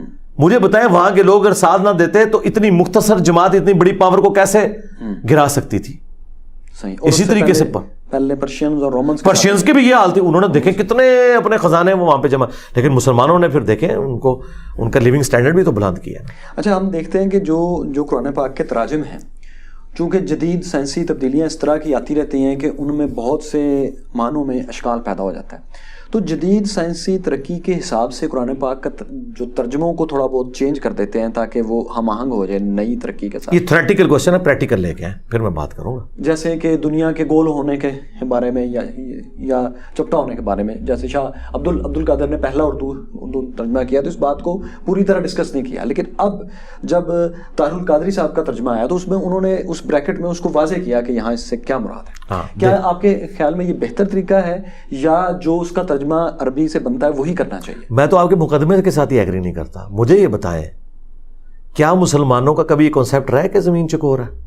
نہیں, میں کہہ رہا ہوں کہ جب مسلمانوں, دیکھیں اگر یہ قرآن کا عقیدہ ہوتا تو مسلمانوں کا عقیدہ ہوتا نا, تو قرآن میں کوئی آیت نہیں جس کا یہ ترجمہ بنتا ہو. شیخ ابن باز بہت دیر تک اڑے رہے ہیں سعودی عرب میں. نہیں, چکور کے اوپر نہیں, وہ تھا زمین ساکن ہونے کے اوپر. ہاں, وہ تو ٹاپک الگ ہو جائے گا نا, میں پہلے چکور پہ آ جاؤں. چلیں ہم اسی اسٹیپ وائز چلیں گے نا. دیکھیں میں نے آپ کہا تھا میں سائنس کا اسٹوڈنٹ ہوں, میرے ساتھ لاجیکل بات کر رہی ہیں. ہاں, اب لاجیکل ادھر ہی آ رہے ہیں, ادھر ہی رک جائے, میں اب اس کو ریبٹل کرتا ہوں. صرف سوال یہ ہے کہ کیا اس ترقی کے ساتھ ترجمے کو ہم آہنگ کر دینا چاہیے, یا جو عربی سرکار یہ تو مقدمہ ہے نا, جب تک ہم پریکٹیکل مثال نہیں رکھیں. انجینئرز کیوں بازی لے جاتے ہیں سب کے اوپر, سائنٹسٹ کے اوپر بھی بازی لے جاتے ہیں, مذہبی پیشواؤں کے اوپر بھی بازی لے جاتے ہیں, کیونکہ ہم اپلائیڈ سائنسز کے اسٹوڈنٹ ہیں.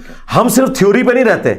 انجینئر وہ ہوتا ہے جو سائنس کو پریکٹیکلی اپلائی کرتا ہے. اسی میں نے کہا کہ یہ تھیوری ہے کہ جی ہم کر لیں, ہم کہتے ہیں کوئی ایک مثال لے کے, تو آپ نے ایک مثال دی, اب میں نے وہ پکڑی ہے, اب میں اس کی انجینئرنگ کروں گا. مثال یہ پیش کی کہ جی پہلے زمین کو چکور مانا جاتا تھا, اور بعد میں جب چپٹی مانا جاتا تھا, یعنی وہی چپٹی مانا کہ وہ والی گول نہیں ہے, سیدھی ہے. اچھا, بعد میں بھائی مسلمانوں کا کبھی بھی عقیدہ نہیں رہا کہ زمین چپٹی ہے, مسلمانوں کا کبھی عقیدہ نہیں رہا کہ زمین چوکور ہے.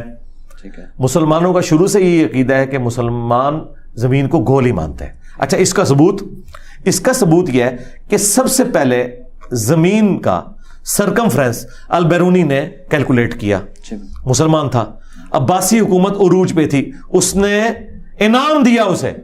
اگر قرآن کے خلاف اس نے ایک چیز ثابت کی تھی تو وہ تو قتل ہو جاتا, جس طرح گلیلیو کے ساتھ آپ کے پادریوں نے کیا. ٹھیک ہے, ہاں, تو لہذا یہ کبھی کانسیپٹ نہیں. پھر دوسرا, قرآن میں بار بار آیا ہے کہ ہم رات کو لپیٹ لاتے ہیں. میں کہہ رہا ہوں لوگ ایسے مسلیڈ ہو جائے, گلیلیو بچ گیا تھا وہ بول کے, نہیں وہ مرا نہیں تھا, لیکن چھوڑا تو انہوں نے کچھ نہیں تھا نا. اور گلیلیو بھی پہلے پادری تھا, آپ کو پتا نا, پادری تھا, اور اسے اسائن کی تھی انہوں نے اسائنمنٹ اس حوالے سے کہ تو ہمارا بڑا ہونہار قسم کا ہے, تو تو جو ہے نا اس کو آگے لے کے چل. لیکن وہ تو جب اس نے وہ دوربین بنائی, جب وہ چرچ میں انٹر ہوا, اس نے وہ دیکھا شیشے میں سے, اس کو بڑی نظر آئی, وہ پوری ایک ہسٹری, یعنی وہ اس تک تو پہنچایا نا, زندگی تو جیرن کر دی نا. ہاں, زندگی تو جیرن کی ہے نا, جس نے میری کی ہوئی ہے انہوں نے. ٹھیک ہے نا. تو میں اس پوائنٹ آف ویو سے بات کر رہا تھا. اچھا اب وہاں پہ آ جائیں, البیرونی کو کوئی انہوں نے پھر قرآن میں جو آیا بار بار, ہم لپیٹ لاتے ہیں دن کو رات کے اوپر اور رات کو لپیٹ لاتے ہیں دن کے اوپر. یہ جو لپیٹنے کا کانسیپٹ ہے نا ایک دوسرے کے اوپر, یہ ہمیشہ ایک سفیریکل چیز کے اوپر ہی ہو سکتا ہے. اچھا لہٰذا یہ کبھی کانسیپٹ نہیں تھا کہ زمین چپٹی ہے. ہاں یہ ضرور تھا جو قرآن میں ہے نا کہ ہم نے زمین کو بچھونا بنایا, ٹھیک ہے, جو وہ ایک اگلے دن ایک ہندو عورت نے بھی اس پہ اعتراض کیا تھا. بچھونا قرآن ایک عربی لٹریچر میں بات کرتا ہے. سرکار قرآن میں اگر سن سیٹ کا ذکر آ رہا ہے ذوالقرنین بادشاہ کے اعتبار سے اور آپ اس پہ مذاق اڑائیں, تو کیا نیو یارک ٹائمز کے اندر سن سیٹ اور سن رائز جو لکھا ہوتا ہے تو ہم ان کی سائنس کا مذاق اڑائیں گے؟ وہ لٹریچر کی زبان میں بات ہو رہی ہے. ایک سائنٹسٹ بھی کہتا ہے میرا دل کر رہا ہے بریانی کھاؤں, وہ یہ نہیں کہتا میرا دماغ کر رہا ہے. ہم اس کا مذاق نہیں اڑاتے کہ یار یہ دل دماغ. بھائی جب لٹریچر میں, قرآن لٹریچر کی بک ہے, وہ لٹریچر میں بات کرے گی تو لٹریچر میں اسی طریقے سے گفتگو ہوتی ہے جو ہوتی ہے کہ زمین کو بچھونا بنایا. کیوں؟ زمین کو سٹیبل بنایا. اللہ نے زمین میں راستے رکھے. آج بھی ایک سیکنڈ میں زمین پہ 2 زلزلے آتے ہیں, ان کا ایمپلیٹیوڈ کم ہوتا ہے, اگر زیادہ ہو تو زمین سسٹین نہیں کر سکتی. یعنی ان زلزلوں کے باوجود اسے رہنے کے قابل بنایا. اس سے یہ نکالنا کہ فلیٹ بنایا, فلیٹ کہاں سے ہو گیا؟ بچھونا. وہ تو پھر آپ کامن آبزرویشن میں لیں تو ایک بہت بڑے سفیر کے اوپر کئی کلومیٹر کی لائن, وہ اسٹریٹ لائن ہوتی ہے, ٹھیک ہے, جیسا یہ اب ایک سرکل ہے, اس کی چھوٹی سی میں اگر لائن کنسیڈر کروں وہ اسٹریٹ لائن ہے. اسی لیے آپ جب بہت اوپر جاتے ہیں پھر آپ کو زمین کی کرویچر نظر آتی ہے. تو جب ہم کہتے ہیں اسٹریٹ روڈ, وہ اسٹریٹ تو نہیں ہوتی, لیکن آپ کامن آبزرویشن کی بات کر رہے ہیں. اس سے کیسے رزلٹ یہ کسی نے نکال لیا؟ وہ رزلٹ ہی. تو قرآن پاک کی جو سائنٹیفک فیکٹس کے حوالے سے وہ ترجمے بعض اوقات بریکٹس لگانی پڑی ہیں, وہ اس وجہ سے لگی کہ جب تک سائنس نے ترقی نہیں کی تھی تو وہ بچھونا آرام سے لکھ دیتے تھے. میں یہی کہہ رہا ہوں, اب وہ بچھونا نہیں لکھتے. نہیں لکھے نا, اب وہ چینج کرتے ہیں. وہ جو میں کہہ رہا ہوں وہ لکھے نا. بچھونا رہنے کے قابل کہ زلزلوں کے باوجود سٹیبلٹی اس کے اندر موجود ہے, یہ سارا کچھ لکھے نا. بچھونا ویلڈ ہے ابھی تک, وہ الٹ نہیں ہوا. یہ میں آپ کو اصل میں ریبٹل کر رہا ہوں کہ پرانا کوئی ترجمہ غلط نہیں ثابت ہوا, وہ ایکسپلین ہوا ہے. تو بھائی جب کوئی چیز ایکسپلین ہوتی ہے تو اسے یہ نہیں کہا جاتا پرانی چیز غلط ہے. ڈالٹن نے جب یہ کہا کہ تمام چیزیں جو ہے وہ ایٹم سے بنی ہوئی ہیں, ٹھیک ہے, اس کے بعد جو کچھ اس نے کہا وہ غلطی ثابت ہوتا گیا, لیکن ایکسپلینیشن میں ایٹم اپنی جگہ موجود ہے. اس نے کہا سب سے چھوٹا جو ہے وہ پارٹیکل جو ہے الیکٹران ہے. اب ہمیں اس کے آگے بھی پتا چلی کہ نہیں یہ بھی ہے. تو الیکٹران تو اپنی جگہ موجود ہے, وہ ختم تو نہیں ہوا نا. تو بچونا اپنی جگہ موجود ہے, وہ ختم نہیں ہوا. اور پھر میں اسلام کا ذرا آپ کو کانسیپٹ بتا دوں, یہ ذرا تلخ بات ہے مسلمانوں کے لیے. مسلم شریف میں اوپر تلے 3 احادیث ہیں اور حدیث کی کتابوں میں, لیکن مسلم تو چونکہ مین سٹریم کی کتاب ہے, اس کے اوپر پتہ باب کیا باندھا ہوا ہے, کن باتوں میں رسول اللہ کی اطاعت واجب ہے اور کس میں نہیں ہے. اب آپ حیران ہوں گے کہ نبی ہے اور اطاعت واجب کوئی نہیں. ہاں, اس کے نیچے 3 حدیثیں آئی ہیں. نبی علیہ السلام ایک جگہ سے گزرے, عرب کے لوگ چونکہ نسل در نسل انہوں نے ایکسپیرینس لرن کیا تھا, وہ نر اور مادہ کا ملاپ کروا کے نا کھجور کی فصل زیادہ اچھی حاصل کرتے تھے. نبی علیہ السلام نے ان کو یہ کرتے ہوئے دیکھا تو آپ نے انہیں فرمایا کہ یہ کیوں کرتے ہیں؟ ان کا اس سے فصل اچھی ہوتی ہے. تو آپ نے فرمایا کہ اگر یہ نہ کرو تو اچھا, نبی علیہ السلام نے انہیں یہ نہیں کہا کہ یہ نہ کرو اس حوالے سے کہ یہ چھوڑ دو. آپ فرمایا اگر نہ کرو تو ان کا ہماری فصل کم ہو جاتی ہے, لیکن ساتھ ہی انہوں نے اس پہ عمل کر کے وہ نہ کیا اور فصل کم ہوگی. شکایت لے کے حضور کے پاس آ گئے 295C لگوانے کے لیے. آج کے دور میں بات کرو, یا رسول اللہ آپ نے مشورہ دیا تھا تو دیکھو یہ تو ہماری فصل ہی کم ہو گئی ہے. نبی علیہ السلام نے کوئی اپنی ایگو کی حفاظت نہیں کی اس حوالے سے. آپ یہ بھی کہہ سکتے تھے تم نے میری بات کی غلط انٹرپریٹیشن کر لی, میں نے تمہیں حکم تو نہیں دیا تھا. آپ نے ان کی بات بھی ایکسیپٹ کی اور اپنی بات اس میں ایڈ کی. آپ علیہ السلام نے فرمایا دیکھو میں اگر اپنے دین کے معاملات میں تمہیں کوئی بات اللہ کے ریفرنس سے بتاؤں وہ تم پہ ماننا ضروری ہے. اگر دنیا کی کسی معاملے میں تمہیں گائیڈ کروں جس میں تمہارا ایکسپیرینس ہو تو وَأَنْتُمْ أَعْلَمُ بِأَمْرِ دُنْيَاكُمْ, تم دنیا کے کاموں کو مجھ سے بہتر سمجھتے ہو. تو یہ طب نبوی کا جو سارا علم ہے وہ بھئی یہ سوال ادھر چلا جائے گا نا, میں ڈاکٹر تو پہلے آپ کو کلیئر کرتا ہوں, اسی لیے صبر سے وہ پھر ڈاکٹر میں بدل جائے گی. أَنْتُمْ أَعْلَمُ بِأَمْرِ دُنْيَاكُمْ, تم دنیا کے کاموں کو مجھ سے بہتر سمجھتے ہو. اب یہ حدیث بالکل واضح ثبوت ہے کہ نبی علیہ السلام نے ہمیں ایٹم بم بنانے کا طریقہ کیوں نہیں بتایا. اس لیے کہ ایٹم بم بنانے کا طریقہ رسول اللہ کو اللہ تعالیٰ نے نہیں بتایا.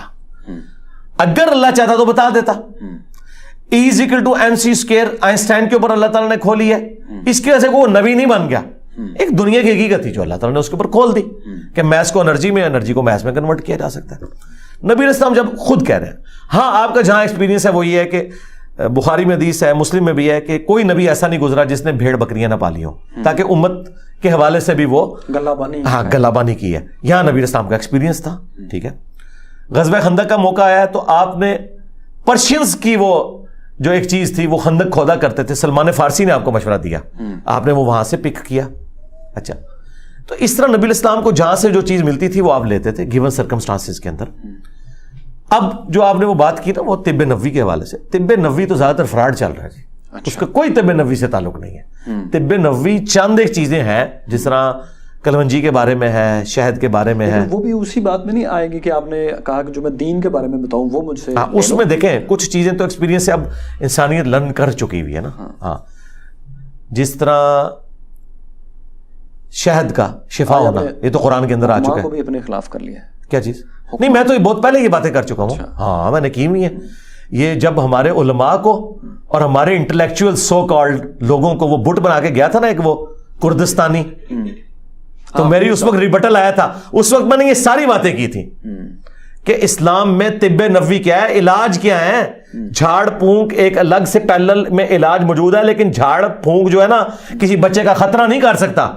زمین و آسمان کے سارے بزرگ زندہ مردہ مل کے ایک بچے کا خطرہ نہیں کر سکتے, وہ بلیڈ ہی چلے گا. ہاں, یہ روحانی آپریشن جو کرتے رہتے ہیں بھائی, ہمیں پتا ہے کہ کس چیز کا علاج جھاڑ پھونک سے ہوتا ہے, کس چیز کا علاج جھاڑ پھونک سے نہیں ہوتا. ٹھیک ہے نا. اور رہے معجزات وہ ایک الگ سے ٹاپک ہے, وہاں میں نے یہ ساری باتیں ایکسپلین کی ہوئی ہیں. آپ نے اگر وہ ساری باتیں سنی ہو تو یہ میرے اسٹوڈنٹس کے لیے تو نارمل باتیں جو میں کر رہا ہوں, یہ سب کچھ ریکارڈنگ میں لا چکا ہوں.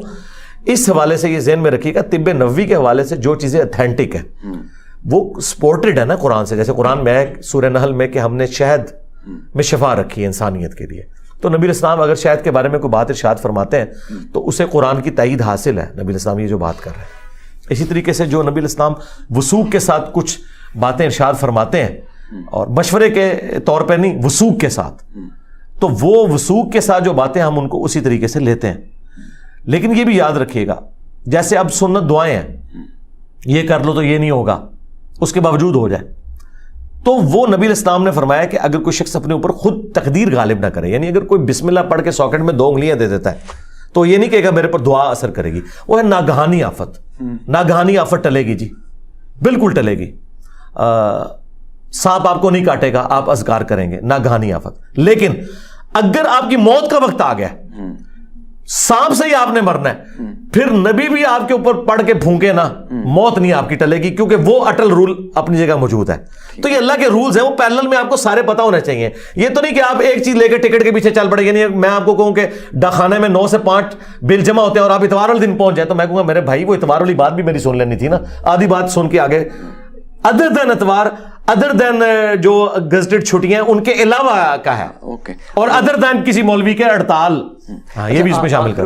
آخر میں آپ سے یہ پوچھنا چاہتا ہوں کہ علم کا اور عاجزی کا بڑا گہرا تعلق ہے, لیکن آپ یہ جو الفاظ بولتے ہیں پھکی دینا, گھر تک چھوڑ کے آنا, میں ذرا طبیعت ٹھیک, یہ آپ کو نہیں لگتا کہ ہماری علمی روایت جو ہے اس سے تھوڑا لگا نہیں کھاتا؟ میں تو پھر سائنٹیفک بات کروں گا. مجھے یہ بتائیں, ہمارے جو سائنٹسٹ اپنی ریسرچ سے لکھتے رہے ہیں, میں انداز بیان کی بات کر رہا ہوں. جی میں آؤں گا نا سرکار, میں سائنٹیفک میں ساری باتیں آؤں گا.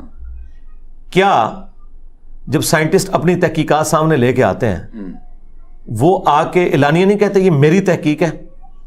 اگر Newton's formula for calculation of velocity of sound Laplace نے غلط ثابت کیا اور بتایا کہ تم نے جو اس میں وہ فارمولا لگایا تھا اس کو ایڈیابیٹک کرنا چاہیے تھا اور گیما کی ویلیو ڈالنی چاہیے تھی, اس لیے تمہارا یہ فارمولا غلط ہوا, اور اس نے آگے اپنی تحقیق سامنے رکھی, اور وہ آج تک لیپلاس کریکشن کے نام سے پڑھایا جاتا ہے اسے FSC کے اندر. ادھر کسی کو نہیں خیال آتا کہ جی نیوٹن اتنا بڑا بابا, لیپلاس جو ہے کل کا بچہ آگے اس کی غلطی نکال رہا ہے. علمی دنیا میں یہ باتیں نہیں ہوتی ہیں کہ یہ جو بندے کا انداز بیان کیا ہے. اچھا اب آ جائیں وہ جو آپ نے پھکی کا, میں پھکی کو اردو کا لفظ تو نہیں ہے نا, پنجابی کا لفظ ہے, اردو میں بھی آپ آ چکا ہے. میں آتا ہوں میں ہر چیز کو اپنی کروں گا, جسٹیفائی کروں گا, مجھے کوئی اس میں معاملے میں نہیں ہے. یہ میرا جو ایروگنس ہے, دنیا میں جب کوئی ایسا کرتا ہے تو اس کے بعد اس کا کوئی بینیفیشری بھی ہوتا ہے نا. یعنی خان کہتا ہے کہ سارے چور میں ٹھیک, اس کے بعد وہ کہتا ہے مجھے وزیر اعظم بناؤ, یہی کہتا ہے نا. میں نے کیا بینیفٹ حاصل کیا اس سسٹم سے وہ بتائیں. جب فالوئنگ لیا تو فالوئنگ کیوں کوئی بندہ حاصل کرتا ہے؟ فالوئنگ اس لیے حاصل کرتا ہے کہ اپنی لادہ امپائر بنائے گا جس کا وہ بادشاہ ہوگا، اپنا مدرسہ بنائے گا، چند ابو ہوگی، وہ شانہ لائف گزارے گا. میں نے کیا حاصل کیا؟ یہ حاصل کیا کہ میری بیوی بچوں کی لائف سٹیک پہ، میری لائف سٹیک پہ میں چھپ کے زندگی گزارتا ہوں. میں اعلانیہ کسی سڑک پہ کھڑے ہو کے جو ہے وہ چنا چاٹ نہیں کھا سکتا. میں نے تو کچھ نہیں حاصل کیا. میرا یوٹیوب چینل مونیٹائز ہو تو میں کروڑوں روپے کما سکتا ہوں. میں نے وہ ویڈیو ایڈز کے اوپر مونیٹائز نہیں کیا. میں نے اس سے حاصل کیا کیا؟ لہٰذا مجھے غلط ثابت کرنے کے لیے آپ کو پلانٹ ارتھ پہ مجھ سے پہلے ایک مثال ثابت کرنی پڑے گی کہ انجینئر صاحب یہ اس طرح کا ایک بندہ پہلے آیا تھا، اس نے یہ حاصل کیا تھا، آپ بھی اسی چکر میں ہیں. وہ کوئی چیز چکر نہ کہے، کسی نے بڑھاپے میں آ کے کوئی برانڈ اپنے نام کا لانچ کر دیا، ٹھیک ہے نا. میں نے جب اس سسٹم سے حاصل کوئی نہیں کیا تو مجھے کوئی کچھ کہہ نہیں سکتا. اس کے بعد یہ ایروگنس نہیں ہے، یہ میرا پیشن ہے جس کے ساتھ میں اپنی چیز بیان کرتا ہوں. اور جن لوگوں کو میں ڈیل کر رہا ہوں نا، وہ تو مجھ سے گلہ اس لیے نہیں کر سکتے کہ وہ لوگ بھی جب اس پہ بات کرتے ہیں تو وہ ایروگنس ان کا مجھ سے زیادہ ہے. خادم رضوی صاحب نے کہا کہ سورہ نے سور نے، میں نے آج تک کہا کہ وہابی سور ہیں. وہ تو کہتے تھے اسلام میں گالیاں بھی ہیں. گالیاں بھی ہیں. تو میرا یہ دعویٰ ہے کہ اس پلانٹ ارتھ پہ مجھ سے زیادہ سافٹ بندہ ہی کوئی نہیں ہے اس ٹاپک پہ بات کرنے والا. ایون میں یہ کلیم کرتا ہوں کہ سیدنا عمر مجھ سے زیادہ سخت تھے. وہ حضور کی صحبت میں رہتے ہوئے کہتے تھے یا رسول اللہ اجازت دے میں اس کا گلا کاٹ دوں. حالانکہ پیغمبر کی موجودگی میں کسی سب آرڈینیٹ کا کام ہی نہیں کہ یہ حرکت کرے، جبکہ اس کو اللہ کی وحی کی تائید حاصل ہے. وہ نبی خود حکم دے دے گا. یہ بار بار تلوار کو ہاتھ رکھنا ہے، یہ ایک نارمز کے اندر، ایتھکس کے اندر کیا اچھی بات ہے؟ نہیں. میں نے آج تک کہا کہ مجھے اجازت دیں میں تقی عثمانی کا گلا کاٹ دوں، میں احمد بریلوی کی قبر اکھاڑ دوں. میں کہتا ہوں بھائی اعلیٰ حضرت، میرے علاوہ کوئی اعلیٰ حضرت کہتے ہی نہیں احمد بریلوی کو سوائے بریلویوں کے. یہ تو ایک دوسرے کو کافر کہتے ہیں. میرے زیادہ کوئی سافٹ بندہ نہیں. اب آگے میرے الفاظ کا چناؤ. الفاظ کے چناؤ میں پھکی بڑا سافٹ ورڈ ہے، یہ کوئی گالی نہیں. پھکی ہماری پنجابی لینگویج میں جب کسی کے پیٹ میں مروڑ اٹھے اس کی اس ہوا کے درد کو ایڈریس کرنے کے لیے ایک پھکی دی جاتی ہے. میں جب یہ سخت سخت علمی باتیں کرتا ہوں تو جو لوگ صدیوں سے اپنی امپائر کھڑے کیے ہوئے ہیں تو ان کے دل میں مروڑ اٹھتے ہیں کہ یار یہ کیا کر رہا ہے. تو میں پھر کہتا ہوں کہ میں اس کو ٹھنڈا کرنے کے لیے آپ کو آپ کے اصول اور مبادی کے اوپر ایک پھکی بھی دیتا ہوں تاکہ آپ کا یہ درد کم ہو جائے. وہ پھر میں پھکیاں دیتا ہوں کہ اسی اصول کے اوپر ان کے کسی بابے کی بات بتا دیتا ہوں کہ بھئی اب غصہ نہیں کھانا. کل تک تم کہتے تھے اشرف علی رسول اللہ کفر ہے، تو آج اگر چشتی رسول اللہ نکل آیا تو بھائی صبر کرو، میرے پہ غصہ نہ کھاؤ چشتی رسول اللہ نکلنے پہ. آج تک تو تم اشرف علی رسول اللہ کو غلط کہہ رہے تھے. تو یہ میری پھکی ہوتی ہے. وہ تو دیوبندیوں کو میں پھکی دیتا ہوں جب میں اشرف علی رسول اللہ پہ کہتا ہوں، میں کہتا ہوں کل تک تم چشتی رسول اللہ کو غلط کہہ رہے تھے، تو اس وقت جب تم چشتی رسول اللہ کو غلط کہہ رہے تھے تو میں اس وقت خیال نہیں آیا کہ بریلویوں کے نازک سے چڑیے جتنے دل دکھ جاتے تھے تو تم خود دکھاتے تھے نا. تو میں اسے کہتے ہیں الزامی جواب، اینٹی وینم. اس کا میں نے پھکی جواب رکھا. میں اللہ کے فضل سے اس پلانٹ ارتھ پہ سب سے سافٹ بندہ ہوں اپنی فیلڈ میں. کوئی اور اتنے بزدل ہے کہ اس فیلڈ میں بولتے ہی نہیں ہے. اسی وجہ سے دنیا میں چینج نہیں آئی. میرے چھوڑے جانے کے بعد دنیا میں چینج کیوں آ گئی؟ اتنے بڑے بڑے لوگ آئے. لوگ کہتے ہیں نہیں مودودی تو شاہی کوئی نہیں، وہ تو پڑھا لکھا بندہ، اس کی کو خلافت و ملوکیت پڑھتا تھا. انجینئر نے تو ایک ریڈی باندھ کے ہاتھ میں بھی جنگ جمل صفین نہروان کے اوپر کلپ پہنچا دیا ہے، اور ایک جنرل کے ہاتھ میں بھی، اور ایک جو ہے وہ سپریم کورٹ کے جج کے ہاتھ میں بھی. وہ کہتے ہیں فتنہ ہی ہے. وہ دیکھیں جس نے میرے سر کی قیمت لگائی اس نے پتا کیا کہا؟ اس نے کہا اسلام کی ہسٹری میں سب سے بڑا فتنہ ہے. بالکل صحیح کہا تو، بالکل صحیح کہا. آخر میں مجھے یہ بتائیں کہ آپ کا فیصلہ اٹل ہے کہ آپ ڈاکٹر حمید اللہ کی طرح، بڑے بڑے علماء کی طرح، انہوں نے کیا چینج دنیا میں لے کے آئے؟ میں یہ کہہ رہا ہوں کہ وہ بھی علم کے لیے پاکستان سے باہر گئے، اپنے ملک سے باہر گئے. حمید اللہ انڈیا سے پاکستان آئے، تو بھائی کیا کیا؟ میں یہ کہہ رہا ہوں آپ نہیں جائیں گے اپنی حفاظت کے لیے یہاں. وہ سرکار یہ دو ٹاپک ہیں. پہلے مجھے بتائیں جن بڑے لوگوں کے نام بتا رہے ہیں ان کی کنٹریبیوشن کیا ہے؟ ان کے علمی کنٹریبیوشن کیا کنٹریبیوشن ہے؟